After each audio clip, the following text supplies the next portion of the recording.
इनके आने से जब से ये बैठे हैं ना, यहाँ एक डर का माहौल बन गया है। सब लोगों ने अपने अपने फ़ोन छुपा लिए हैं और कुछ लोग यहाँ से भाग चुके हैं अपने फ़ोन को लेकर के। पूरा कार्यक्रम होगा आज यहाँ पर।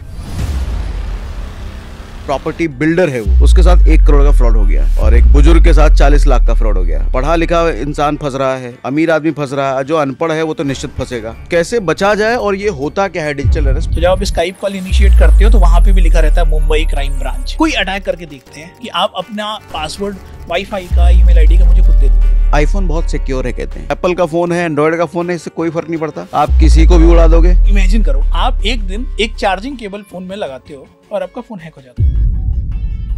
जैसे अभी हमने वाईफाई पे man in the middle attack की बात की, वैसा ही एक अटैकर मोबाइल टावर तक बना सकता है आपके आसपास। तो एक तरीके से इतना लंबा जो सीक्वेंस चला है, अलग अलग बार कॉल्स, तो बंदा तो हिप्नोटाइज हो जाएगा। वो रियलिटी भूल करके वो उसी चक्रव्यूह में फंस जाएगा जिसमें उसको घसीटा गया है। फोन तो आप कोई भी यूज करो, अगर आपने बेवकूफी करी तो हैक होगा। मैं एप्स इंस्टॉल कर रहा हूँ, बहुत कॉन्शियस रहता हूँ कि कौन सी ऐप डाल रहा हूँ। उससे ज्यादा जरूरी ये है कि मैं कौन सी ऐप को क्या परमिशन दे रहा हूँ। और आप क्या ये मानते हो कि व्हाट्सएप वीडियो कॉल तो बिल्कुल नहीं करना चाहिए किसी के साथ, अननोन के साथ? और ऐसा ही एंड्रॉइड के केस में था कि अगर ब्लूटूथ इनेबल है तो ब्लूटूथ को हैक करके आपके एंड्रॉइड को हैक किया जा सकता था। आपको क्लिक करने की कोई रिक्वायरमेंट नहीं है।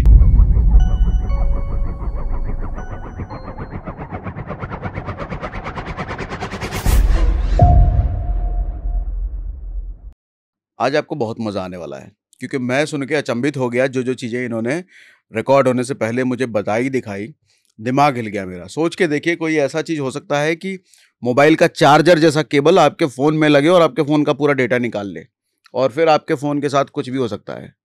तो यही सारी चीज़ें आज बहुत कुछ एक्सप्लोर करने के लिए बहुत मज़ा आने वाला। आज मैं बैठा हूँ प्रोफेशनल हैकर ऋषभ के साथ। ऋषभ, कैसे हो आप? I am good, thank you सागर।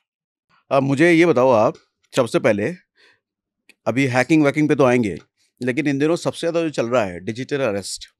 एक पढ़ा लिखा, वेल रेपुटेड, वेल सब सेटल्ड इंजीनियर के साथ 10 करोड़ का फ्रॉड हो जाता है। एक वेल्दी इंसान, पैसे वाले इंसान, अहमदाबाद का किस्सा है, प्रॉपर्टी बिल्डर है वो, उसके साथ 1 करोड़ का फ्रॉड हो गया है और एक बुजुर्ग के साथ 40 लाख का फ्रॉड हो गया है। मतलब मैं ये देख रहा हूँ, पढ़ा लिखा इंसान फंस रहा है, अमीर आदमी फंस रहा है, जो अनपढ़ है वो तो निश्चित फंसेगा। तो ये सारे ही फंस रहे हैं इसमें। कैसे बचा जाए और ये होता क्या है डिजिटल अरेस्ट, पहले ये समझाओ। ठीक है, तो डिजिटल अरेस्ट को समझने के पहले हम थोड़ा पीछे चलते हैं और ह्यूमन साइकोलॉजी को समझते हैं। ह्यूमन साइकोलॉजी में 2 बहुत इंपॉर्टेंट चीजें हैं, that is grid and fear. ठीक है, तो जितने भी स्कैमर और हैकर हैं इस लेवल पे, जो आज इस वाइड स्प्रेड रूप से, मतलब हर जगह फैला हुआ है अटैक, वो इन 2 इमोशंस का यूज करते हैं, ग्रीड एंड फियर। अच्छा, अब यहाँ से डिजिटल अरेस्ट कैसे स्टार्ट होता है, डिजिटल अरेस्ट का क्या रिलेशन है इन इमोशंस से, उस पर बात करते हैं। तो डिजिटल अरेस्ट का कहानी ऐसी है कि सबसे पहले आपकी कोई इंफॉर्मेशन, लेट्स से आपका आधार कार्ड डिटेल्स, कुछ इनिशिएशंस कहीं पे लीक होंगे, कहीं पे एक बंदे को मिलेंगे। मगर ये तो बहुत आम बात है, आज पता नहीं कितनों जगह पे आधार दे के रखते हैं, कितनों जगह पैन दे के रखते हैं। तो ये ना पूरा पूरा इन सारा ये जो भी डेटा हमारा लीकेज है, उन डेटा का यूज करके ये कैसे मैनिपुलेट करते हैं, कैसे एक पर्टिकुलर इमोशंस को ट्रिगर करते हैं और किस तरह से ये अटैक करते हैं। ये काफी इंटरेस्टिंग अटैक है और लगभग जितने आप अटैक देखोगे वो इन दोनों इमोशंस के अराउंड चलते हैं।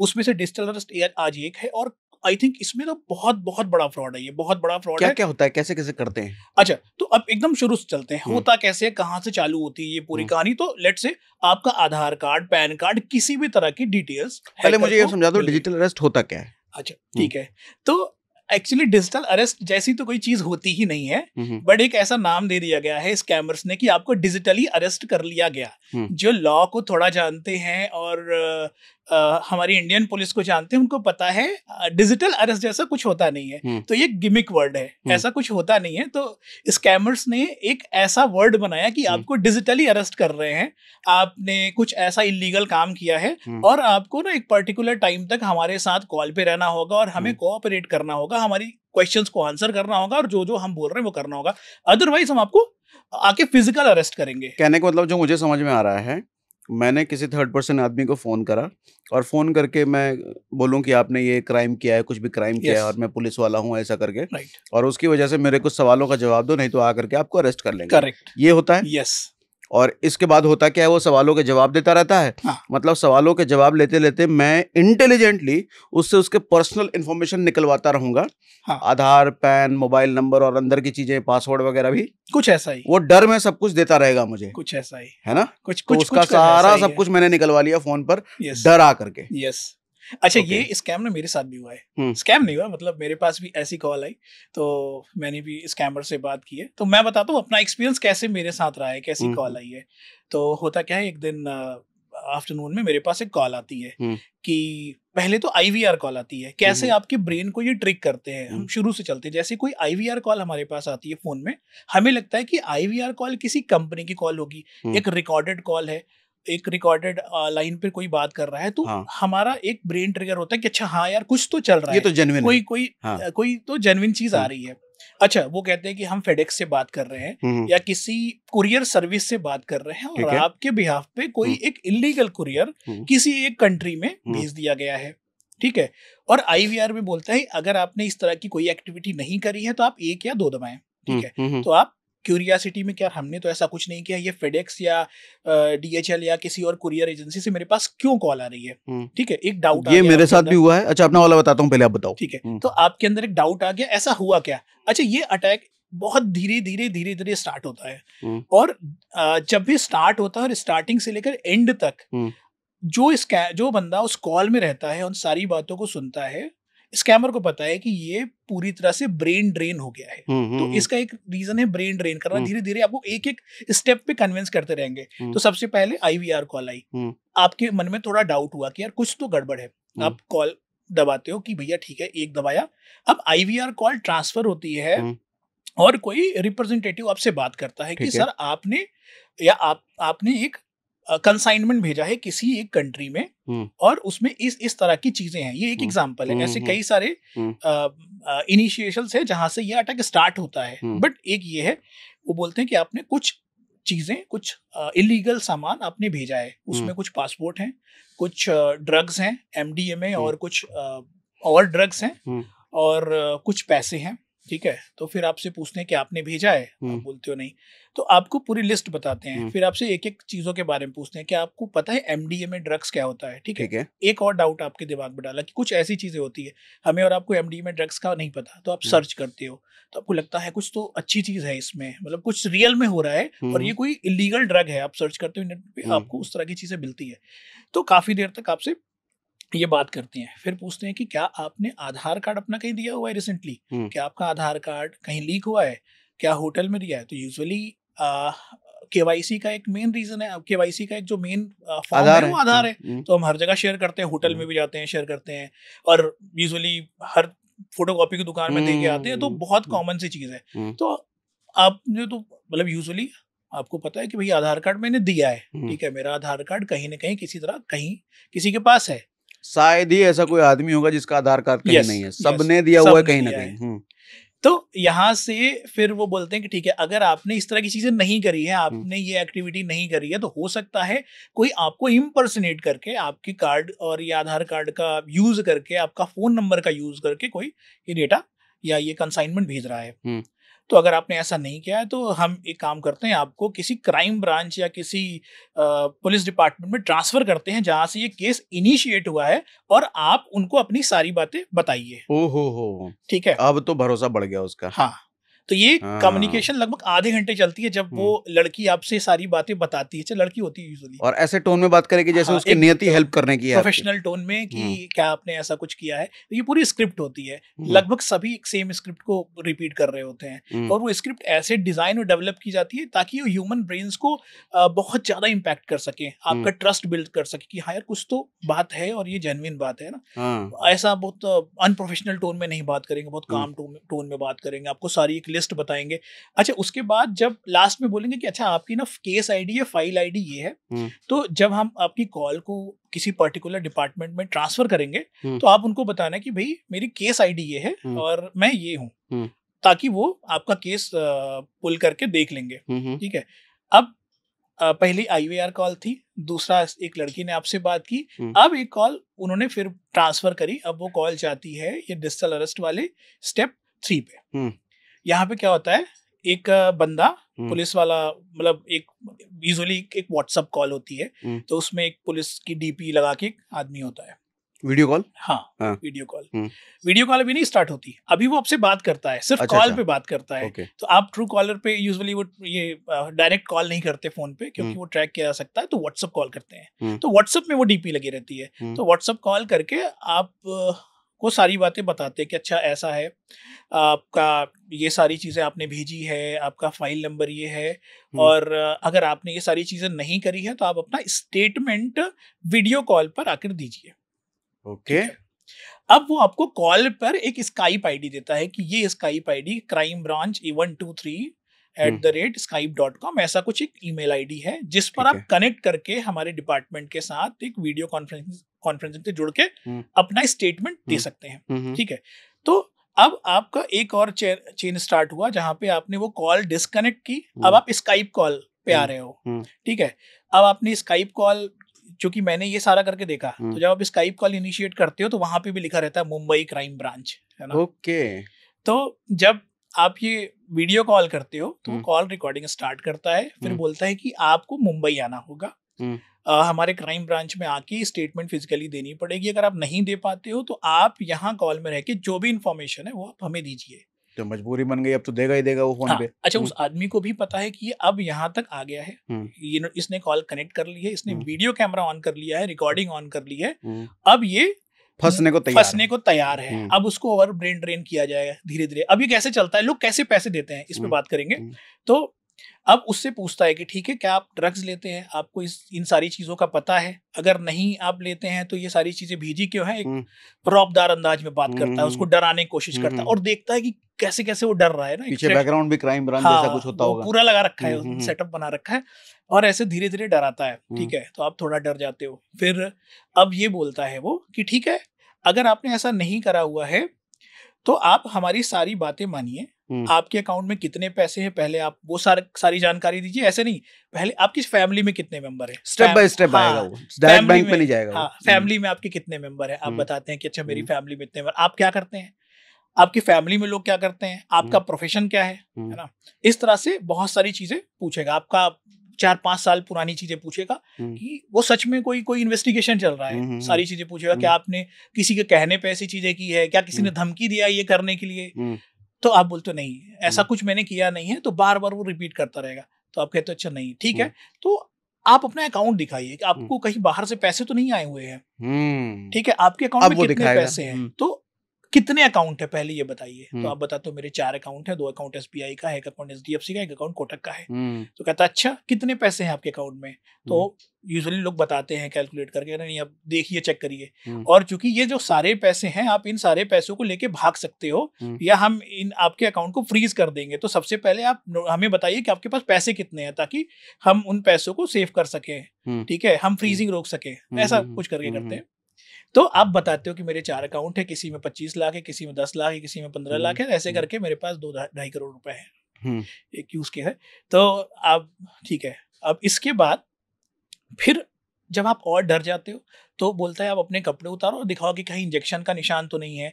अच्छा, अब यहाँ पे अगर लड़की होती है तो वो सारा रिकॉर्ड करके रखते हैं, उसके साथ एक अलग फ्रॉड करते हैं, सेक्टॉर्शन वाला फ्रॉड बाद में करते हैं। ठीक है, पहले तो यहाँ पैसे लेने की कोशिश करते हैं। तो आप दिखाते हो अच्छा ऐसा तो कुछ नहीं है, तो फिर बोलते हैं कि आपने जो सारे पैसे हमारी क्राइम ब्रांच की एक जो विंग का अकाउंट है, क्राइम ब्रांच का अकाउंट है, वहां ट्रांसफर कर दो, अदरवाइज आप देश से बाहर जा सकते हो। ठीक है, अब वो ट्रांसफर करेगा क्राइम ब्रांच, अब वो ट्रांसफर करेगा, वो ऐसे लग रहा है क्राइम ब्रांच में ट्रांसफर कर रहा है। आपके पैसे हम सुरक्षित रखेंगे, और ये फाइल है, ये फाइल नंबर आपका है, हम अपने साइड से इन्वेस्टिगेट कर रहे हैं, और हमने इन्वेस्टिगेशन रन कर दिया है। जैसे ही हमें आपकी प्रोफाइल क्लियर मिलती है, वो सारे पैसे हम आपके अकाउंट में ट्रांसफर कर देंगे। But as a standard operating procedure आपको ये सारे पैसे हमारे इस डिपार्टमेंट में भेजने होंगे, अदरवाइज हमारी टीम आपको गिरफ्तार कर लेगी आके फिजिकली। तो एक तरीके से इतना लंबा जो सीक्वेंस चला है, अलग अलग बार कॉल्स, तो बंदा तो हिप्नोटाइज हो जाएगा। हाँ, यस, वैसा ही कुछ। वो रियलिटी भूल करके वो उसी चक्रव्यूह में फंस जाएगा जिसमें उसको घसीटा गया है। करेक्ट। वो हाँ ना करता करता सब कुछ देता चला जाएगा वो। अरे बहुत कन्विंसिंग कॉल होती है, बहुत कन्विंसिंग, मतलब बहुत, जैसे हम लोगों ने अभी शुरुआत में बात करी कि बहुत प्रोफेशनल लोग फंसे, डॉक्टर्स, इंजीनियर्स, तमाम लोग फंसे हैं इसमें। तो आप सोचो किस लेवल का हिप्नोटिज्म करते होंगे, कितना कॉन्फिडेंट होते होंगे ये, और इनको पता है कि इनके पास स्क्रिप्ट जो है कितनी रोबस्ट और कितनी रिफाइन होगी, और ये बहुत कॉन्फिडेंस में ये सारी चीजें कर रहे हैं, है ना। क्योंकि 10-10 करोड़ अगर एक बंदे से निकाल रहे हैं तो इनका रेवेन्यू टर्नओवर तो अंबानी के बराबर कुछ महीनों में कर लेंगे। बहुत बहुत बड़ा फ्रॉड है, और आई थिंक अभी तो ऐसा कोई डेटा नहीं है कि इससे कितने पैसे ट्रांसफर हुए हैं, बट आई थिंक ये करोड़ों में है, कई करोड़ों में आई थिंक। और मैक्सिमम लोग तो रिपोर्ट नहीं करते होंगे। रिपोर्ट नहीं करते हैं, और कहाँ रिपोर्ट करेंगे पता भी नहीं है। यस। इससे बचने के लिए कुछ बेसिक प्रैक्टिस, दो बेसिक प्रैक्टिस जैसा सिर्फ सिंपल सी हमको अपने पुलिसिंग सिस्टम को जानना है कि भाई पुलिस डिजिटल अरेस्ट करती ही नहीं है इतना। ये प्रधानमंत्री जी अभी कुछ टाइम पहले रेडियो पे आए, उन्होंने मन की बात करके एक प्रोग्राम करते हैं, वहां उन्होंने ग्रामीण जनता तक को बताया डिजिटल अरेस्ट के रिस्क के बारे में। इवन प्रधानमंत्री जी कितना अवेयर है इस बारे में, और उनको पता है इस तरह का जो फ्रॉड है ये गांव और छोटे छोटे कस्बों में फैला हुआ है, ठीक है। तो उन्होंने एक जो मेन बात कही कि डिजिटल अरेस्ट जैसी कोई भी टर्मिनोलॉजी है ही नहीं हमारे सिस्टम में, आपको कोई भी डिजिटली अरेस्ट नहीं कर सकता। प्रोसीजर तो हमें ये जानना है कि ऐसा कुछ होता ही नहीं है। अगर इस तरह की कोई चीज हो रही है तो आप नियरेस्ट थाने पे जाइए, उनको बोलिए कि भाई हम थाने पे भेज रहे हैं, कोई सम्मन है, कुछ ऐसी चीजें हैं तो आप हमारे थाने को अटैच कीजिए, बताइए, है ना।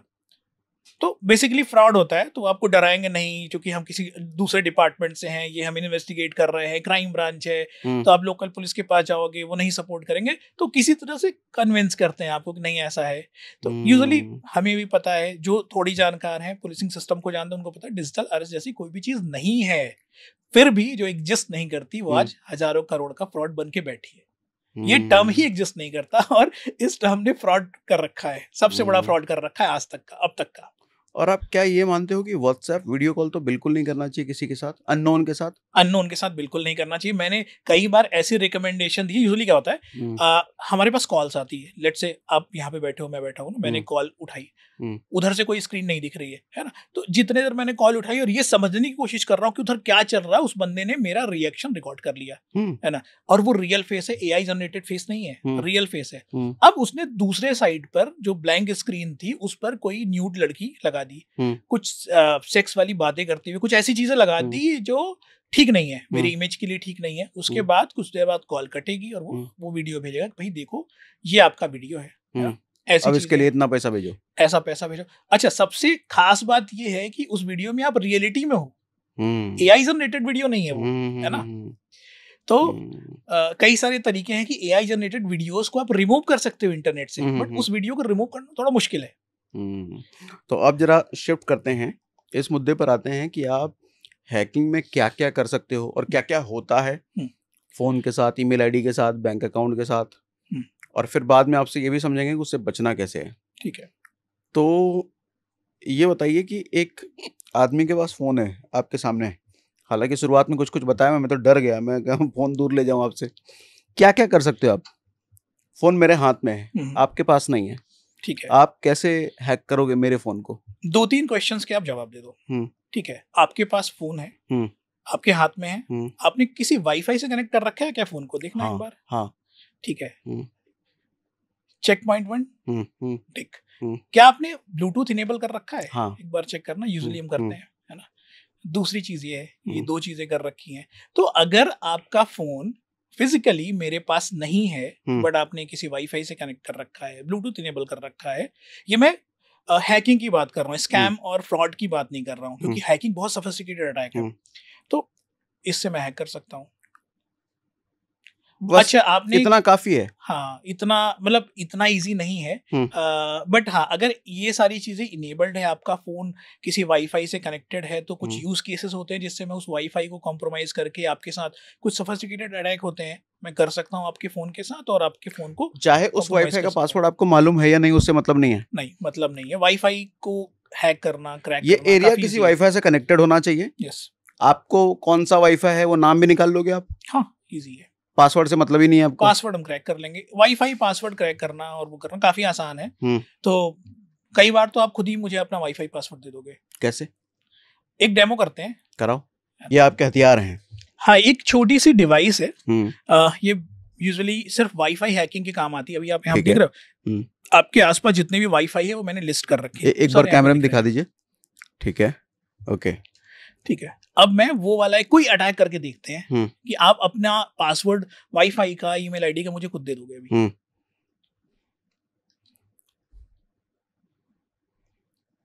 अच्छा, मीनवाइल एक सवाल का जवाब दे दो। आईफोन बहुत सिक्योर है कहते हैं, हम्म, इसमें आईफोन का फोन है, एप्पल का फोन है, एंड्रॉयड का फोन है, इससे कोई फर्क नहीं पड़ता? बिल्कुल। आप किसी को भी उड़ा दोगे? Yes, yes.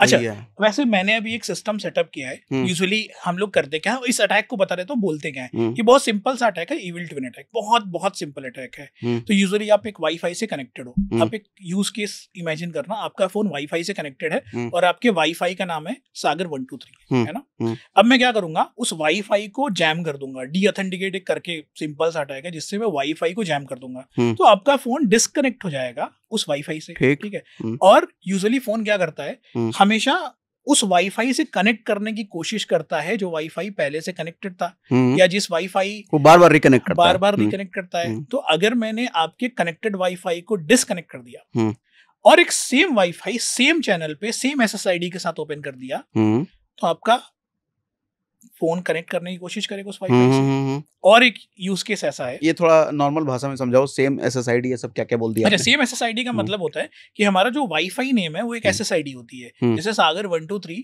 Is your wifi name, that is your SSID, है ना। और एक चैनल होता है, हर वाईफाई एक डिफरेंट चैनल पे ऑपरेट कर रहा होता है ताकि नेटवर्क को में इंटरफेरेंस ना हो, है ना। तो मतलब वाईफाई का एक तो नाम हो गया, हाँ, नाम के साथ उसकी एसएसआईडी, मतलब वही एसएसआईडी है, हाँ, और उसी नाम के साथ एक चैनल भी हो गया। चैनल हो गया, ठीक है। आप तो क्या करोगे, एक डुप्लीकेट उसी नाम का नया क्रिएट कर दोगे एसएसआईडी, और एग्जिस्टिंग वाले को क्या करोगे, कैसे रिमूव करोगे? डी ऑथेंटिकेट अटैक कर देंगे। तो एक बहुत सिंपल सा अटैक है। लेट्स से आपका फोन एक वाईफाई को कनेक्ट कर रहा है, तो मैं उस वाईफाई में एक पैकेट सेंड करूंगा और वाईफाई बंद हो जाएगा, मतलब कनेक्शन बंद हो जाएगा। तो आपके फोन अब दोबारा वाईफाई से कनेक्ट करने की कोशिश करेगा, तो वो रियल वाईफाई से ना कनेक्ट करके आपके वाले से कर लेगा, कनेक्ट कर लेगा। अच्छा, एक वाईफाई मैंने ओपन किया है अभी, मैंने आपका वाईफाई क्लोन नहीं किया है, बट अब खोलना, अपना वाईफाई खोलना है, देख रहा है। मैं अपना नहीं करूंगा भाई, कोई और फोन दो। दो, एक फोन दो, जल्दी से दो। एक फ्री वाईफाई करके आ रहा है। इनके आने से, जब से ये बैठे हैं ना, यहाँ एक डर का माहौल बन गया है। सब लोगों ने अपने अपने फ़ोन छुपा लिए हैं और कुछ लोग यहाँ से भाग चुके हैं अपने फ़ोन को लेकर के। तो ले आओ भैया, एक फ़ोन ले आओ।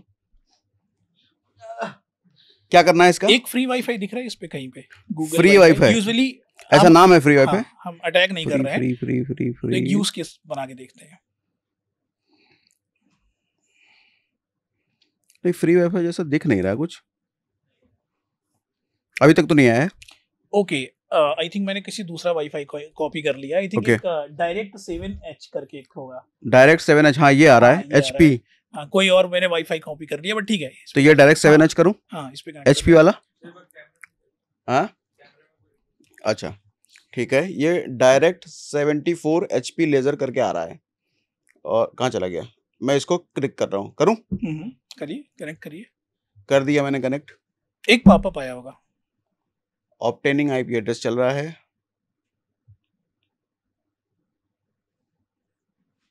ऑब्टेनिंग,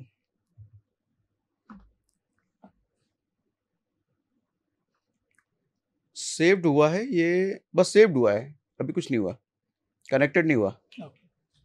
मैं चेक कर लेता हूँ। पूरा कार्यक्रम होगा आज यहाँ पर।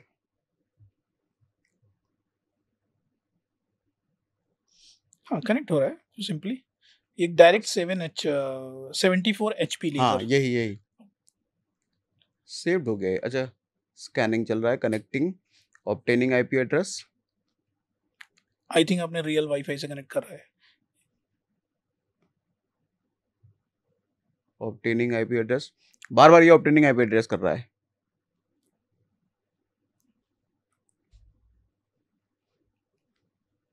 कोई नहीं, वो हट गया, फिर से रियल फेम अड्डा वाला कनेक्ट हो गया ये। कोई नहीं। एक बार आप मुझे दिखाओगे कौन सा वाईफाई है कनेक्ट कर रहा है? हाँ, कनेक्टेड तो है आपका वाईफाई। हाँ कनेक्टेड है। So it is asking for username and password your अच्छा Gmail ID। तो आप ठीक है, कोई रैंडम इन्फॉर्मेशन, कोई रैंडम ईमेल आईडी और पासवर्ड डाल देना, कोई रैंडम कुछ भी। कुछ भी आप रियल डालोगे, हाँ एक रैंडम यहाँ वाला क्या है भैया बताओ? FAMEADDA और 8 या 7? 8 है, 8।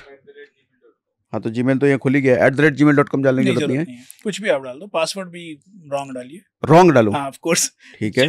डेमो पर्पस के लिए, मैं नहीं चाहता कि आपका पासवर्ड मैं कैप्चर कर लूं। हाँ 1 2 3 4 5 9 नेक्स्ट कर दूं? ठीक है, don't tell me your password है ना, फिर से मांगने लग गया। हाँ वो उसने आपको रिडायरेक्ट कर दिया। अच्छा वो प्रोसेस है। हैव एंटर्ड, क्या आपने ये इन्फॉर्मेशन डाली थी?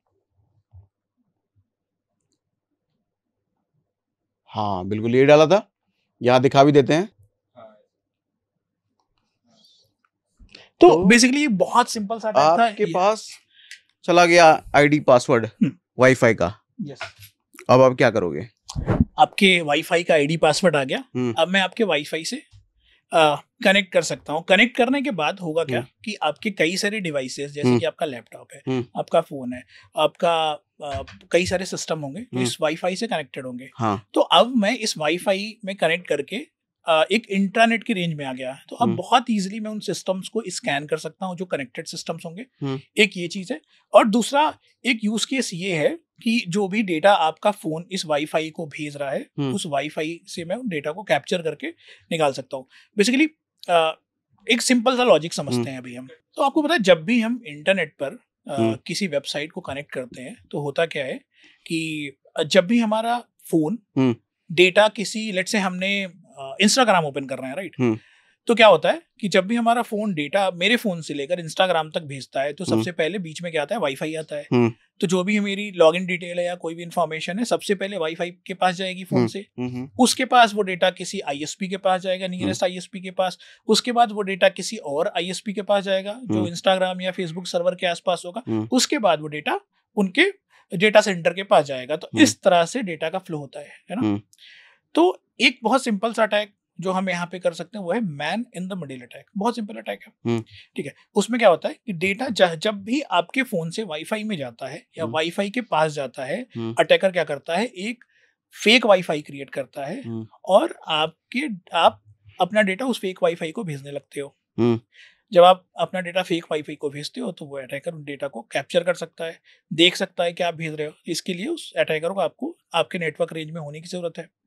तो ठीक है, और बैंक का आईडी पासवर्ड सब चला जाता है उसके पास। हाँ चला जाता है, बट इसमें एक कैच है। क्या? लोगों का भी ये क्वेश्चन होता है कि अगर यूजुअली होता क्या है, जब भी कोई भी फोन डेटा भेजता है और वो HTTPS वेबसाइट से भेजता है। HTTPS का पता है क्या होता है? जैसे हम कोई वेबसाइट ओपन करते हैं, वहां देखते हैं ना सिक्योरिटी लिखा रहता है, सिक्योर लिखा रहता है, हमें लगता है कि ये तो कुछ अच्छा है। तो बेसिकली वो एक SSL का सर्टिफिकेट है, वो वेबसाइट इनेबल कर रखी है। तो उस केस में क्या होता है कि जो भी इंफॉर्मेशन आपके फोन से इंस्टाग्राम के सर्वर पर जाएगी वो इनक्रिप्टेड होगी, और सिर्फ इंस्टाग्राम सर्वर ही उस इंफॉर्मेशन को डिक्रिप्ट कर सकता है। ठीक है, वो इंफॉर्मेशन एक पब्लिक, मतलब एक बहुत टिपिकल वो सिनारियो है कैसे ये काम करता है। SSL इस पे बात नहीं करेंगे, बट सिंपल ये डेटा इनक्रिप्टेड होता है। ठीक है, इनक्रिप्टेड का मतलब सबको पता है क्या होता है? पता होगा। तो डेटा इनक्रिप्टेड होता है। तो एक यूज केस आता है कि अगर कोई MITM अटैक कर रहा है।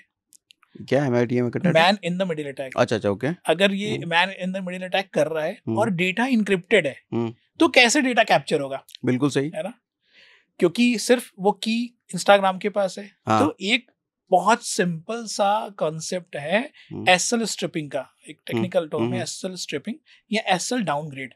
वहां पे अटैकर क्या करता है, एक फेक SSL सर्वर बनाता है अपने लैपटॉप में, और अब आप उस फेक SSL सर्वर पर डेटा भेजते हो। अभी भी आप जो डेटा भेज रहे हो वो इनक्रिप्टेड जा रहा है, बट इनक्रिप्ट हुआ है उस सर्टिफिकेट से जो अटैकर ने, या उस SSL सर्टिफिकेट से जो अटैकर ने होस्ट कर रखा है। तो अब डेटा आपका जाएगा इनक्रिप्टेड होकर अटैकर के पास। अटैकर उस डेटा को डिक्रिप्ट करेगा, रीड करेगा उस डेटा के अंदर की इन्फॉर्मेशन, उसके बाद उस डेटा को आगे भेज देगा। मुझे कैसे पता चलेगा कि रियल इंस्टाग्राम से कनेक्टेड है या किससे? आपको पता नहीं चलेगा, ये आपके साथ ही अटैक हो जाएगा। आप डिस्कनेक्ट होगे, आप लॉग इन करोगे और वो अटैकर वो डेटा कैप्चर भी कर लेगा और आप इंस्टाग्राम में लॉग इन भी हो जाओगे उसके बाद। वो डेटा और ये कैप्चर सिर्फ करके आगे ब्राउजर forward के करेगा। केस में है या ऐप के केस में भी? किसी भी केस में। मतलब आप कह रहे हो कि मेरा फोन है, मैंने इंस्टाग्राम खोला, थोड़ी देर बाद अपने आप लॉग आउट हुआ यस और मैंने दोबारा आईडी पासवर्ड डाला इंस्टाग्राम ऐप में, ब्राउजर में नहीं, यस और आप कह रहे हो कि वो हो सकता है वो आईडी पासवर्ड गया चोर के पास, हैकर के पास, हाँ, संभावना है इससे। और मुझे पता भी नहीं चलेगा कि मैंने नहीं कहाँ दे चलेगा। दिया किसको।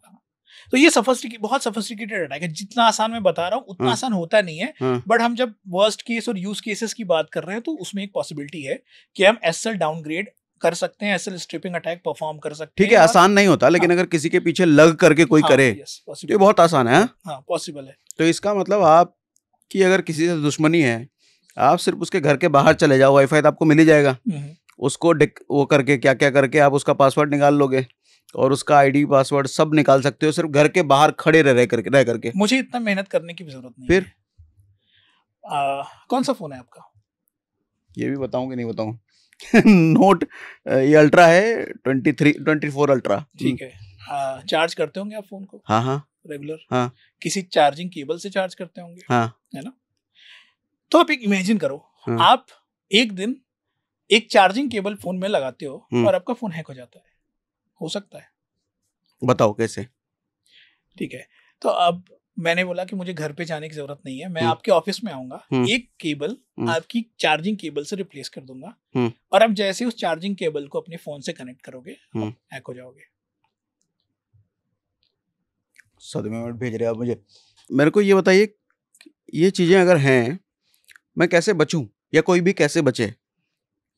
मैं तो चलो एक आम आदमी हूँ, लेकिन जो अरबों खरबों की संपत्ति रखता है अपने डिजिटल किसी तरीके से अकाउंट या जो भी है, कैसे बचेगा वो? देखिए, दो चीजों की हम बात कर रहे हैं, हैकिंग की बात से बचना है या स्कैमिंग से बचना है। दोनों अलग चीजें, दोनों का कॉन्सेप्ट अलग है, दोनों का प्रोसीजर अलग है, दोनों का मेथड अलग है ना? अल्टीमेटली उसका पैसा निकाल लिया जाए, उसको हैकिंग बोलो, स्कैमिंग बोलो, उसको उससे बचना है, अपने आप को प्रोटेक्ट करना है। देखिए, पैसा कहाँ से निकलेगा? देखो, स्कैमिंग में क्या होता है कि एक जो हैकर है, स्कैमर है, वो आपको खुद ही बोलेगा, आपको कन्विंस करेगा किसी न किसी तरीके से, आपका फोन का एक्सेस लेगा और आप अपने पैसे खुद ट्रांसफर करोगे या वो ट्रांसफर कर देगा, खुद ही करेंगे। तो वो तो खुद की बेवकूफ़ी क्या कहोगे, इमोशनल फूल, या खुद ही वो करवाता है। लेकिन एक ऐसा आदमी जो इंटेलिजेंट है, समझदार है, जानता है, वो अपने को कैसे सेव करे, उसको बिना बताएं उसकी चीजें निकल जाएं। जो हैकिंग, जो अभी आप बात कर रहे थे, केबल से वाईफाई, वो कैसे सेव करे? देखिए, तो एक मेन चीज तो ये है कि आपको अपना वाईफाई डिसेबल करके रखना चाहिए हमेशा। तो फिर वाईफाई लगाएं क्यों डिसेबल करके रखें? अरे अपने फोन का जब भी आपको कनेक्ट करना है, बाय डिफॉल्ट जब आपको कनेक्ट करना है किसी एक वाईफाई से कनेक्ट करिए और फिर अपना वाईफाई यूज करिए। और ब्लूटूथ इतना बचना इतना आसान नहीं है अगर हैकर ने चाह लिया आपको हैक करना, बट आप थोड़ा सा सिक्योरिटी के लिए अपने वाईफाई को डिसेबल कर सकते हो और आपको ओपन वाईफाई पे कनेक्ट नहीं करना है, नहीं करना चाहिए, है ना? तो टारगेटेड अटैक से आप नहीं बच सकते, बट जो वाइड स्प्रेड अटैक्स होते हैं, जैसे कि एयरपोर्ट्स में होते हैं, लाउंजेस में होते हैं अटैक, जहाँ पे अटैक रेलवे स्टेशन के वाईफाई होते हैं, रेलवे स्टेशन पे होते हैं, तो उसको ऐसा टारगेटेड अटैक नहीं करना है। उसको ये है कि भाई कोई भी कहीं से भी आके फंस जाए, कुछ 2-4-10 लोग फंस जाए, वो एक जाल डाला हुआ है, मछली आके खुद फंसेगी, वैसा वाला है। ऐसा ही है। तो टारगेटेड अटैक तो बहुत रिफाइंड होते हैं, इतना आसान, इतना सिंपल नहीं होता। जैसे कि मुझे आपको अटैक करना है ना, तो मैं 1-2 महीने लगेगा मुझे, मैं स्टडी करूंगा आपको, आपकी सारी चीजें जानूंगा, आपकी एक एक गतिविधियों को जानकारी लूंगा, इंटरनेट पर आपकी सारी जानकारी कलेक्ट करूंगा, आपकी क्या क्या इन्फॉर्मेशन इंटरनेट पे है, आपका बैंक अकाउंट कहाँ पे है, आप का वेबसाइट कहाँ कैसा है, आपका सर्वर कैसा है, आप का डिजिटल इन्फॉर्मेशन आपने कहाँ रखी है, क्या आप कोई कंपनी रन करते हो, है ना, इंडिविजुअल हो, ऑर्गेनाइजेशन है, तो ये सारी इन्फॉर्मेशन हम कलेक्ट करते हैं। इसको ओपन सोर्स इंटेलिजेंस बोलते हैं। और जिसका इन्फॉर्मेशन कलेक्ट किया जा रहा है उसको रत्ती भर भी भनक नहीं होगी? बिल्कुल नहीं। तो यूजुअली जो हम इन्फॉर्मेशन कलेक्ट करते हैं वो पैसिव इन्फॉर्मेशन गैदरिंग के थ्रू करते हैं। जो वाइड स्प्रेड इन्फॉर्मेशन है, पब्लिकली सोर्सेज पे पड़ी हुई इन्फॉर्मेशन है, उस इन्फॉर्मेशन को कलेक्ट करते हैं और धीरे धीरे एक माइंड मैप क्रिएट करते हैं। कई सारे टूल्स हैं इस चीज को करने के लिए। तो आप कह रहे हो अगर किसी के पीछे पड़ गया कोई हैकर तो बच नहीं सकता? बच नहीं सकता, कुछ भी कर लो, वो निकलेगा इन्फॉर्मेशन, कुछ ना कुछ तो हैक हो ही जाएगा। ओके, कुछ क्या, आदमी को अल्टीमेटली पैसों का ही डर होता है, पैसे और रेपुटेशन। हाँ, तो थोड़ा बचना मुश्किल है। तो इसीलिए हम हमेशा हैकिंग के रिस्क को एक्सेप्ट करके चलते हैं। एक टर्म है सिक्योरिटी में, रिस्क एपेटाइट। हम्म। उसमें क्या होता है कि रिस्क को एक्सेप्ट करना होता है। जैसे ऑर्गेनाइजेशन, मैं एक ऑर्गेनाइजेशन लेवल की बात करूँ क्योंकि मैं सिक्योरिटी प्रोफेशनल हूँ, कंपनीज के लिए काम करता हूँ, तो हम कंपनीज की सिक्योरिटी को कितना भी रोबस्ट कर दें, उनके सारी चीज़ों को फिक्स भी कर दें, बट हम एक चीज़ को एक्सेप्ट करते हैं कि अटैक हो सकते हैं, हैकिंग हो सकती है, और उसका लाइकलीहुड कितना है, मतलब कितना चांसेस है। हमने सब कुछ कर दिया बट फिर भी 100% प्रूफ नहीं हो सकता, क्योंकि कई सारे 0 डे आ रहे होते हैं। मतलब कुछ भी किसी एक सिस्टम में कोई बग आ सकता है, या कोई किसी ने क्लिक करके पूरी ऑर्गेनाइजेशन में कोई फाइल डाउनलोड कर रखी होती है, तो कई सारे यूज केस हो सकते हैं। तो कंपनी भी इवन रिस्क को एक्सेप्ट करती है कि अगर रिस्क होता है, ऐसा अटैक होता है, तो हम क्या करेंगे। तो उसको बोलते हैं डिजास्टर रिकवरी प्लानिंग। वो क्या होता है, तो कैसे रिकवरी डिजास्टर करते हैं? रिकवरी प्लानिंग में ऐसा होता है कि जब भी कोई कहीं आग लगती है ना, जैसे आप देखते हो ऑफिस में कहीं भी जाते हो तो आग लगती है, तो जगह जगह वो मैप बने रहते हैं, है ना, कि आग लगने की केस में आपको क्या करना है। उसके बाद वो इंश्योरेंस होता है, इंश्योरेंस होता वो है, फायर वाला लगा हुआ होता है, बहुत सारे फायर ड्रिल कराई जाती है, बहुत सारी चीजें कराई जाती है ना। बट ऐसा है नहीं, आग रोज तो लगती नहीं है, हो सकता है कभी 20, 25, 50 सालों में किसी बिल्डिंग में कभी आग लग जाए, है ना। बट फिर भी इसके पीछे कंपनीज खर्च करती है। तो एक तरह का डिजास्टर रिकवरी प्लानिंग है। अगर डिजास्टर होता है तो कैसे रिकवर करेंगे। सेम हैकिंग के केस में कंपनीज एक तरह का प्लान बनाती है, अगर अटैक हुआ हमारे यहाँ तो क्या करेंगे। अगर पूरी कंपनी खराब हो गई अटैक से, सारे कंप्यूटर्स खराब हो गए, तो क्या करेंगे, बैकअप्स पहले रखना स्टार्ट कर देते हैं। एक डिफरेंट कई सारी साइट्स होती हैं कि अगर हैक हुआ तो हम अपने कंप्यूटर्स को मूव करेंगे, या अपने डेटा को मूव करेंगे, डेटा सेंटर को मूव करेंगे, या हम कोई पैरेलल लोकेशन पे जाके काम कर सकते हैं या नहीं कर सकते हैं, कितने डेटा को सेव किया जा सकता है। तो ये सारा प्लान करना डिजास्टर रिकवरी का प्लान है। और कितना खर्चा करना है इस पे, वो भी एक प्लानिंग है। तो मैं ऑर्गेनाइजेशन लेवल की बात कर रहा हूँ, सेम आप भी कंपनी लेवल पे, अपने इंडिविजुअल लेवल पे ये सारी चीजें कर सकते हो कि आप अपने क्रेडिट कार्ड की लिमिट को कम करके रखो, है ना, बैंक की लिमिट को कम करके रखो। लेकिन ये ओटीपी का फिर क्या क्या काम है? वो कहते हैं ओटीपी सेफ सिक्योर ओटीपी आएगा, तो ओटीपी भी निकल जाता है। आपका फोन कॉम्प्रोमाइज हो गया तो ओटीपी निकल जाता है। एक मतलब मेरे फोन में ओटीपी आएगा और टुंग करके बजेगा और मैंने फोन नहीं देखा, तो वो ओटीपी उसके पास भी जाएगा? हाँ, जा सकता है, संभावना है। अच्छा, एक बहुत सोफिस्टिकेटेड अटैक है, मैं बात करता हूँ। उसमें क्या होता है कि जैसे अभी हमने वाईफाई पे man in the middle attack की बात की, वैसा ही एक अटैकर मोबाइल टावर तक बना सकता है आपके आसपास, और आपका phone usually nearest mobile tower से कनेक्ट होता है, एयरटेल या जियो या वोडाफोन के। तो वैसा ही एक अटैकर एक मोबाइल टावर बनाएगा। मैं वो सारा टेक्निकल प्रोसीजर्स और टेक्निकल टर्म्स की बात नहीं करूंगा, बट एक एग्जांपल के तहत एक मोबाइल टावर बनाएगा, है ना। अब आपका फोन उस मोबाइल टावर से कनेक्टेड है, अब वो ओटीपी रिक्वेस्ट करेगा। वो ओटीपी क्या होगा, आपके फोन में आने के पहले उस मोबाइल टावर के पास जाएगी, और मोबाइल टावर उस अटैकर का होगा जहां से वो इन्फॉर्मेशन को कलेक्ट कर लेगा। ओके, ये बहुत सोफिस्टिकेटेड अटैक है और इसके लिए कई सारी डिवाइसेस की जरूरत होती है, तो थोड़ा मुश्किल है ना। बट हम पॉसिबिलिटीज की बात कर रहे हैं तो पॉसिबिलिटीज हैं। कुछ कॉमन 4-5 स्टेप या कुछ प्रैक्टिस ऐसा बताओ। जैसे आपने बताया कि ओपन वाईफाई कनेक्ट नहीं करना चाहिए, एयरपोर्ट रेलवे स्टेशन पे जाके वाईफाई कनेक्ट मत करो, यूज मतलब बेस्ट प्रैक्टिस ये है कि कनेक्ट ना करो। अगर कनेक्ट करने की रिक्वायरमेंट है तो बहुत मैलिशियस या बहुत क्रिटिकल डेटा ट्रांसफर आप मत करो, बैंकिंग ट्रांजैक्शन मत करो, लॉगिन वाली एक्टिविटीज बिल्कुल मत करो। जो लॉग्ड इन एप्लीकेशन है सिर्फ उन्हीं को ब्राउज करो। अगर आपको लॉगिन करना है तो आप डिस्कनेक्ट करके अपने फोन के डेटा से लॉगिन करिए, फिर पब्लिक वाईफाई का यूज करके जो भी आपको डेटा भेजना है भेजिए। ओके, ठीक है। ये कुछ बेस्ट प्रोसीजर्स हैं। क्या अच्छा, ब्लूटूथ ऑफ करके रखो, वाईफाई ऑफ करके रखो जब यूज नहीं है तो? हाँ, जरूरत नहीं है तो अच्छा है, क्योंकि हमारा फोन कनेक्ट करने की कोशिश करता रहता है, जो भी स्ट्रॉन्ग नेटवर्क है हमारे आसपास, या ओपन वाईफाई है ना। कई बार ऐसा देखते हो कि फोन में वाईफाई ऑन है और ओपन वाईफाई आसपास से कनेक्ट कर लिया उसने, है ना। 2 चीजें मुझे बताइए। एक तो हम ऐप में लॉग्ड इन ही रहते हैं, फेसबुक, इंस्टा, यूट्यूब सब में लॉग्ड इन है, और लैपटॉप पे ब्राउजर में लॉग्ड इन रहते हैं। लैपटॉप में ब्राउजर में है तो चलो, ब्राउजर में तो सेव हो जाता है पासवर्ड, वो ज्यादा रिस्की है। फोन में ऐप में लॉग्ड इन होना भी उतना ही रिस्की है? कंपैरेटिवली कम रिस्की है, लेकिन है। हाँ है। तो आप कह रहे हो लॉग्ड इन भी ना रहो, लॉग आउट करके रखो? नहीं, मैं ये कह रहा हूँ कि आप पब्लिक वाईफाई का यूज करके लॉगिन वाला एक्टिविटीज ना करें। अगर आपको लॉग इन करना है तो आप हम्म। वाईफाई डिस्कनेक्ट करें, पब्लिक वाईफाई डिस्कनेक्ट करें, अपने डेटा पैक का यूज करके लॉग इन करें एप्लीकेशन में, ठीक है। अगर आपको इंस्टाग्राम यूज करना है और हम्म। इंस्टाग्राम लॉग्ड इन नहीं है हम्म। तो आपको पब्लिक वाईफाई से लॉग इन करने की जरूरत नहीं है। हम्म।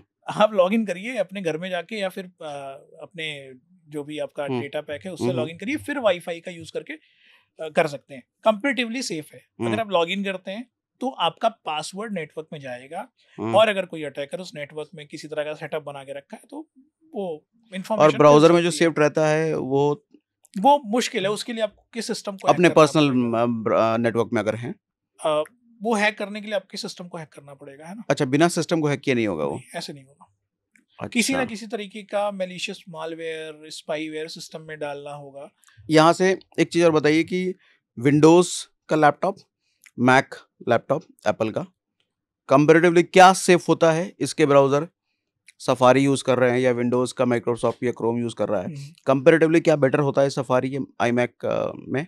नहीं, ऐसा कुछ नहीं है। ऐसा कुछ नहीं है, कुछ भी ऐसा बराबर हैं करके लिए सेम दोनों, है, एकदम सेम। चाहे विंडोज़ यूज़ कर लो, इंटरनेट एक्सप्लोरर, क्रोम, सफारी, कुछ भी। हाँ, विंडोज की लाइक्लीहुड थोड़ी ज़्यादा है क्योंकि उसके एक्सप्लॉइट्स ज़्यादा अवेलेबल हैं। विंडोज में इश्यूज ज़्यादा होते हैं तो थोड़ा सा एक अपर हैंड है अटैकर्स के लिए विंडोज सिस्टम।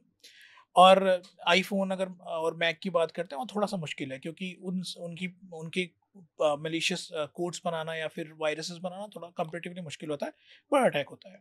एक लेवल बेटर है ये आप कह रहे हो? हाँ, बेटर है आईफोन या एप्पल के लैपटॉप्स? हाँ। ओके, ठीक है।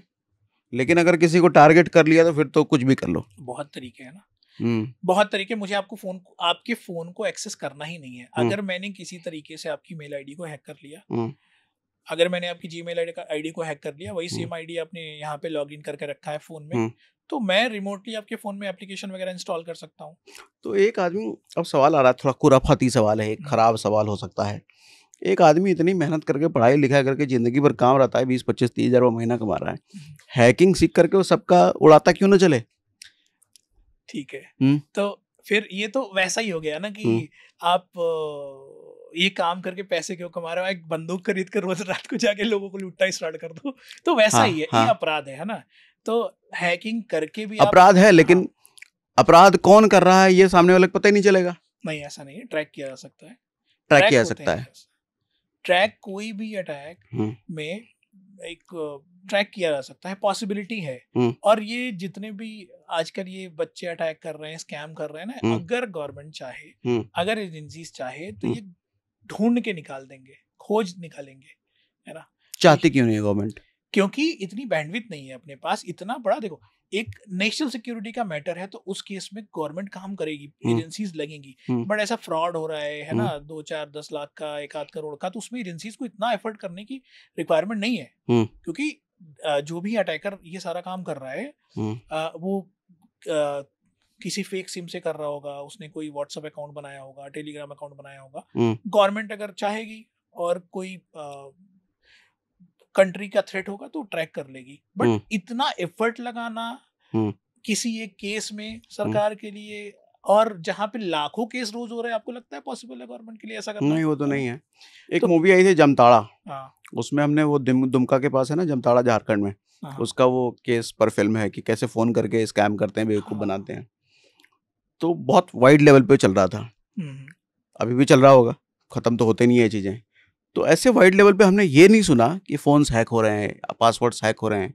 ये बहुत वाइड लेवल पे नहीं होता। नहीं, क्या वजह है इसकी? हैकिंग, देखिए, इसकी वजह सबसे बड़ी ये है कि आप जो भी फोन यूज कर रहे हैं, जैसे आपके पास किसी कंपनी का फोन है, सैमसंग का है, आईफोन का है, तो वो फोन्स में जो भी सॉफ्टवेयर है, जो भी सिक्योरिटी है, वो उस फोन की कंपनी अश्योर करती है कि हम आपको फोन में सारी चीजें फिक्स करके दे रहे हैं। सिक्योरिटी अपडेट्स आते हैं फोन में, अक्सर देखते रहते हो कि भैया ये अपडेट है, इसमें कुछ सिक्योरिटी अपडेट है। तो जो भी फोन में बग होते हैं, कंपनीज रिस्पॉन्सिबल है उस बग को फिक्स करने के लिए। कंपनीज में मेरे जैसे बहुत सारे हैकर बैठे हैं जो फोन को हैक करके या फोन की एप्स को कंप्रोमाइज करने की कोशिश करते हैं। अगर कोई उसमें बग मिलता है उसको फिक्स करते हैं। इसलिए फोन्स को हैक करना इतना पॉसिबल नहीं है, क्योंकि कई हजारों लोग इस पे काम कर रहे हैं ना, एक पूरी कंपनी है, एक पूरा इकोसिस्टम है। आपके पास कोई एप्लीकेशन आ रही है आपके फोन में इंस्टॉल होने के पहले, अगर वो थर्ड पार्टी एप्लीकेशन नहीं है तो वो सिक्योर एप्लीकेशन है मोस्ट केसेस में। वो आपके फोन को हैक कर, मतलब इतनी लाइवलीहुड इतनी नहीं है कि आपका फोन हैक हो जाए एप्लीकेशन डालते ही। इंस्टाग्राम की एप्लीकेशन आपने डाली, ठीक है, या इंस्टाग्राम आपने लॉगिन करा, इंस्टाग्राम के आप यूजर हो, तो इंस्टाग्राम की जो भी एप्लीकेशन है, जो भी साइट है, वो ऑलरेडी कई सारे लोगों ने टेस्ट कर रखी है, सिक्योरिटी एश्योर कर रखी है। तो आपका एप्लीकेशन या आपका फोन नहीं हैक होता, आपका माइंडसेट हैक होता है, और किसी तरह से आप ही एक्सेस दे देते हो। मोस्ट केसेस में जब हम स्कैम की बात करते हैं तो मोस्ट केसेस में ये होता है। हैकिंग पूरी अलग कहानी है, एथिकल हैकिंग पूरी अलग कहानी है, इसमें यूजर की ही गलती है ना। तो आपके फोन को हैक करके, सॉरी, वो आपको हैक करके आपके फोन का एक्सेस लेते हैं, आपके अकाउंट का एक्सेस लेते हैं, आपके माइंडसेट को हैक करके आपको कोई ऑफर देंगे कि भाई ये ना कुछ बढ़िया सी ऑफर आया है, दिवाली ऑफर चल रहा है, ये कर लो। कुछ दिनों पहले मेरे साथ एक इंसिडेंट हुआ था। एक IVR कॉल आता है और मोबीक्विक से आता है, वो बोलते भी हैं मोबीक्विक से। मैं मोबीक्विक का यूज़र हूँ। तो होता क्या है कि किसी ने उधर से आता है IVR वाला कि समवन हैज़ ट्राइड कि 1 लाख रुपए का ट्रांजैक्शन करने की कोशिश करी है, अगर आपने किया है तो 1 दबाएं, नहीं किया तो 2 दबाएं। मैंने कहा मैं यूज़र हूँ ही, मैंने तो किया नहीं है भाई, और मैंने कर दिया कि मैंने नहीं किया, मतलब 2 दबा दिया। और जैसे मैंने दबाया फ़ोन कट होता है, और फ़ोन कट होने के बाद इतनी तेज़ी से मैसेजेस आते हैं मुझे, अलग अलग OTP, कहाँ से, पैसा बाज़ार की है वो, मतलब मैक्सिमम तो वो थे जो ऐप्स मैं यूज़ करता हूँ, लेकिन मैक्सिमम वो थे जो मैं ऐप्स कभी जानता भी नहीं, सुना भी नहीं, वहाँ से OTP। और OTP आने की स्पीड ये थी कि एक एक सेकंड में 15-15, 20-20 OTPs आ रहे थे फ़ोन पे, मतलब टन टन टन टन टन टन। मुझे समझ नहीं आ गया मैं क्या करूँ नहीं करूँ, क्या हुआ नहीं हुआ, कुछ पता नहीं। अब घबरा गया कि हुआ क्या, तो कुछ नहीं समझ आ रहा था, फ़ोन ही ऑफ कर दिया मैंने। ऑन किया 1-1.5 घंटे बाद मैंने, सारे चालू, टन टन टन टन टन टन टन टन टन टन टन। मैंने एक एक करके सबको ब्लॉक करना शुरू कर दिया, सारे मैसेजेस जो आ रहे थे, और बस यही किया मैंने, सबको ब्लॉक किया। समय लगा मुझे ब्लॉक करने में, इतने सारे आ रहे थे। तो ब्लॉक करने के बाद ये शांत हुआ, लेकिन लकीली कुछ हुआ नहीं। अब मुझे नहीं पता कि उस टाइम हुआ क्या, ये क्या था ये। ठीक है, ये जो आपके साथ इंसिडेंट हुआ, इसको बहुत सिंपल टर्म्स में SMS फ्लडिंग बोलते हैं। तो एक बहुत सारी APIs होती हैं, उन APIs का यूज करके आपका नंबर डाला, और आपका नंबर पे वो APIs डिफरेंट वेबसाइट पे गई, जोमेटो पे गई, फ्लिपकार्ट पे गई, और भी बहुत सारी वेबसाइट्स पे गई। वहां पे आपका नंबर डाल के उसने OTP की रिक्वेस्ट करी, और आपको OTP आना स्टार्ट हो गया, है ना। सिंपल ये SMS फ्लडिंग है। तो पर्पस क्या था ये करने का? अब मैं बताता हूँ इसका पर्पस। मोस्ट केसेस में अटैकर यूज क्यों करते हैं, तो इसका मतलब ये है कि समवन अटैक्ड? हाँ, ये अटैक ही था। ये अटैक छुपाने का एक टेक्निक है। होता क्या है कि जब भी आपकी कार्ड की डिटेल या कोई भी चीज किसी अटैकर के पास है, और वो कोई मॉनेटरी ट्रांजैक्शन कर रहा है, तो आपके फोन के पास OTP फोन के पास आएगा कि भैया इतने पैसे गए हैं, है ना। तो अटैकर और क्या करते हैं, वो ये ना साथ में उसके ट्रांजैक्शन के साथ में ये OTP भेजना भी स्टार्ट कर देते हैं। ओके।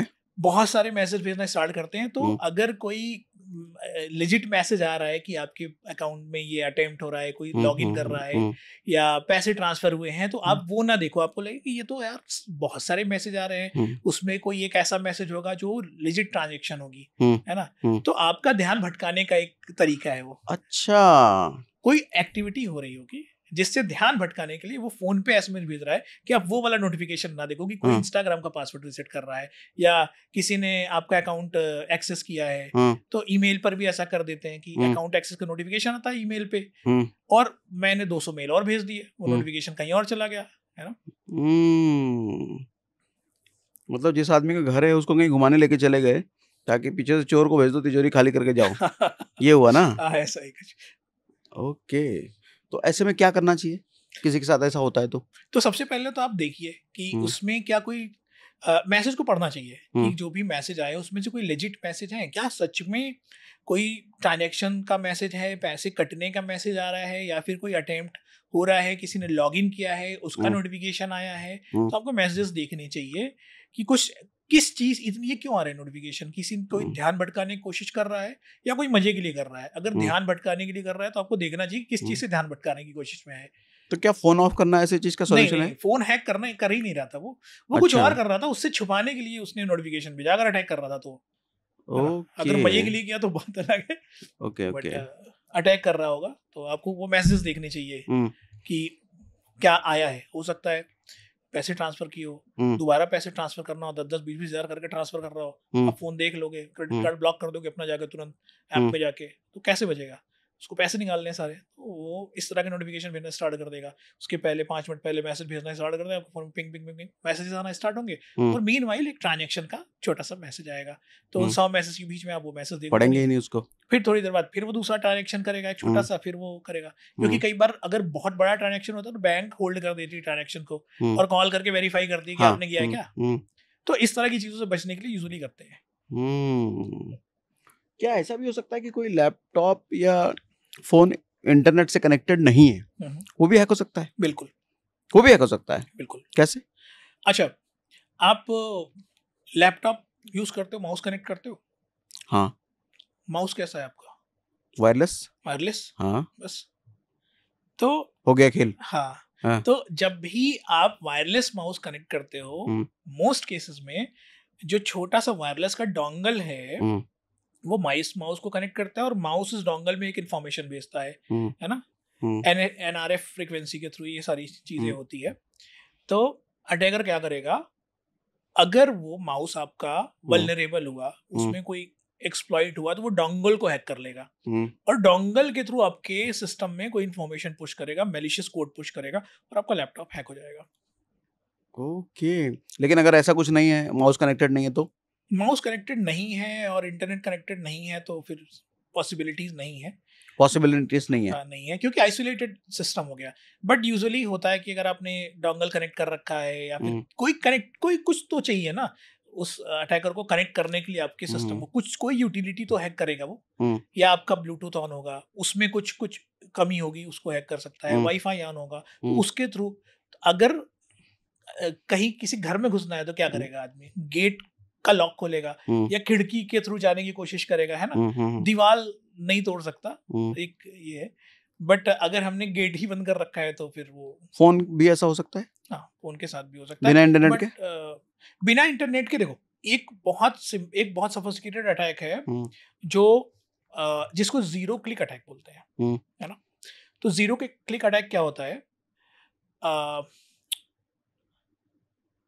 पेगासिस का नाम सुना है? पेगासिस एक स्पाईवेयर था जिसको इजराइल की एक कंपनी ने बनाया था। तो पेगासिस को समझने के पहले और एंड्रॉइड के कुछ जीरो क्लिक अटैक्स को समझने के पहले हम जानते हैं कि जीरो क्लिक होता क्या है। जीरो क्लिक अटैक ऐसा अटैक होता है कि आपके फोन में बिना क्लिक के, बिना यूजर इंटरेक्शन के कोई मैलिशियस कोड एग्जीक्यूट कराया जा सकता है, मैलिशियस एक्सप्लॉइट रन कराया जा सकता है। तो ऐसे बग एंड्रॉइड में भी थे और ऐसे बग iOS में भी थे। इस बग का यूज करके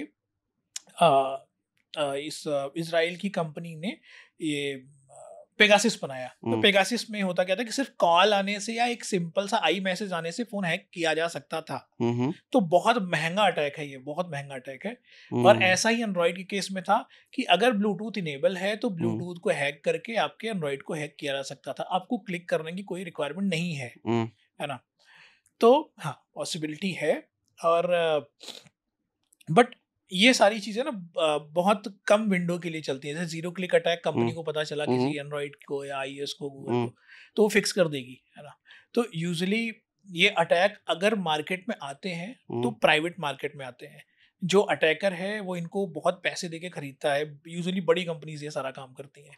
मेरे दिमाग में सवाल आया, आपने जो केबल वाला दिखाया कि केबल अटैच करेगा और वो फोन का इन्फॉर्मेशन सब निकाल लेगा, तो सड़क पे, रेलवे स्टेशन के बाहर, बस स्टैंड पे कई सारे केबल बिकते हैं। हाँ। कोई अगर अटैकर इंटेंशनली करे, बेचने के लिए दे दे लोगों को, हाँ। सब 100 रुपए में केबल खरीदेंगे और वो उधर सबके मोबाइल का काम कर देगा। हाँ, बट ये केबल 100 रुपए की नहीं आती, काफी महंगी केबल है। महंगी आती है। आई थिंक नहीं, 30,000 उसको तो पैसे निकालना है। 30,000 की एक केबल है ये। 30,000, लेकिन 30,000 दे करके वो लाखों निकालेगा ना। बट इसका एक ये है ना कि इसमें आपको उस वाईफाई के रेंज में रहना होगा, आदमी के पास रहना होगा, आसपास रहना होगा। तो ये टारगेट जो है बहुत क्या बोलते हैं, बहुत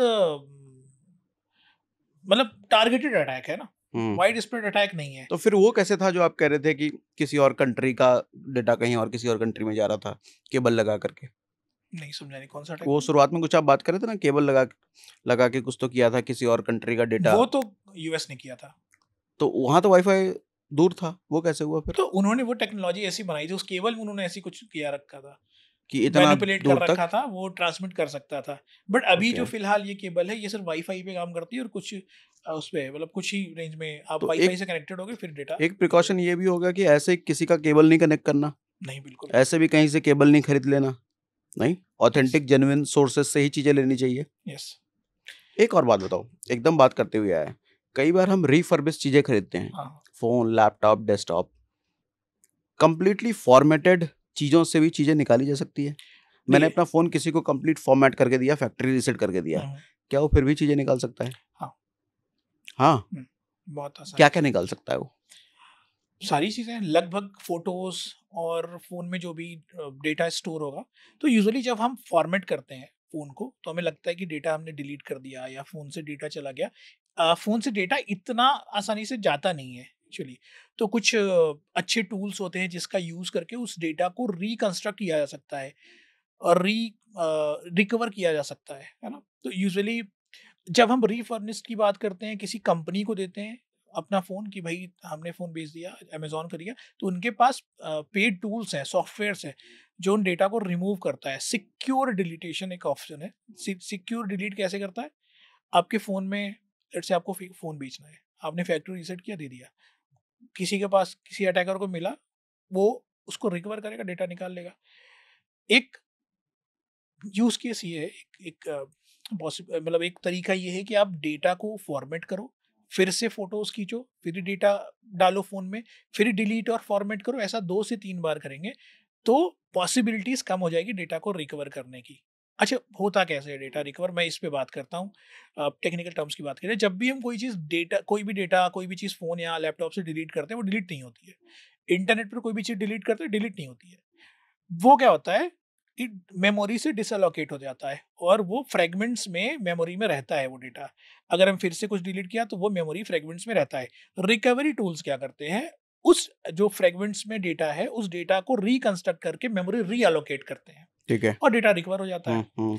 तो बेस्ट वे ये है, हम्म। सिक्योर डिलीट करने के लिए हम्म। आप डेटा को रिमूव करो, फिर से डेटा डालो, फिर रिमूव करो, फिर डेटा, 1 2 3 प्रोसीजर के बाद। तो मल्टीपल लेयर्स जब बन जाते हैं डिलीटेड के, हाँ, तो वो रिकवर नहीं कर पाएगा। रिकवर करना मुश्किल है क्योंकि वो जो एरिया है मेमोरी का उसमें बहुत सारी गार्बेज डेटा आ गया है। तो अब आपका जो रियल डेटा, तो सब पहले वाला डेटा था, वो रिकंस्ट्रक्ट करना थोड़ा मुश्किल है। मैं बहुत रॉ टर्म में बता रहा हूँ क्योंकि बहुत टेक्निकल टर्म में बताऊंगा तो हमारी ऑडियंस को समझने में थोड़ा प्रॉब्लम होगी। तो अगर हमें अपना फ़ोन बेचना है या यूजुअली हम ऐसा किसी को देना भी है, तो आप उसको सिंपल फॉर्मेट करने की बजाय उस फ़ोन को फॉर्मेट फॉर्मेट करें, करें, कुछ चीजें फिर डेटा डालें, डालें। फिर फॉर्मेट करें, यस, ऐसा 2-3 बार 2 करें। से 3 बार करिए। तो यूजुअली जो रिकवरी ये सिक्योर फॉर्मेट करने वाले टूल्स हैं या सिक्योर डिलीट करने वाले टूल्स हैं, ये ऑटोमेटिकली इस तरह का काम करते हैं। वो फ़ोन में डेटा डालेंगे, रिमूव करेंगे, डेटा डालेंगे, रिमूव करेंगे। इस तरह की प्रोसीजर 2 से 3-4 बार करेंगे तो उससे ये होगा कि वो डेटा रिकवर करना काफ़ी मुश्किल हो जाएगा। कई सारे तरीके हैं, उससे रिकवर किया जा सकता है बट वो फिर बहुत महंगे प्रोसीजर्स है।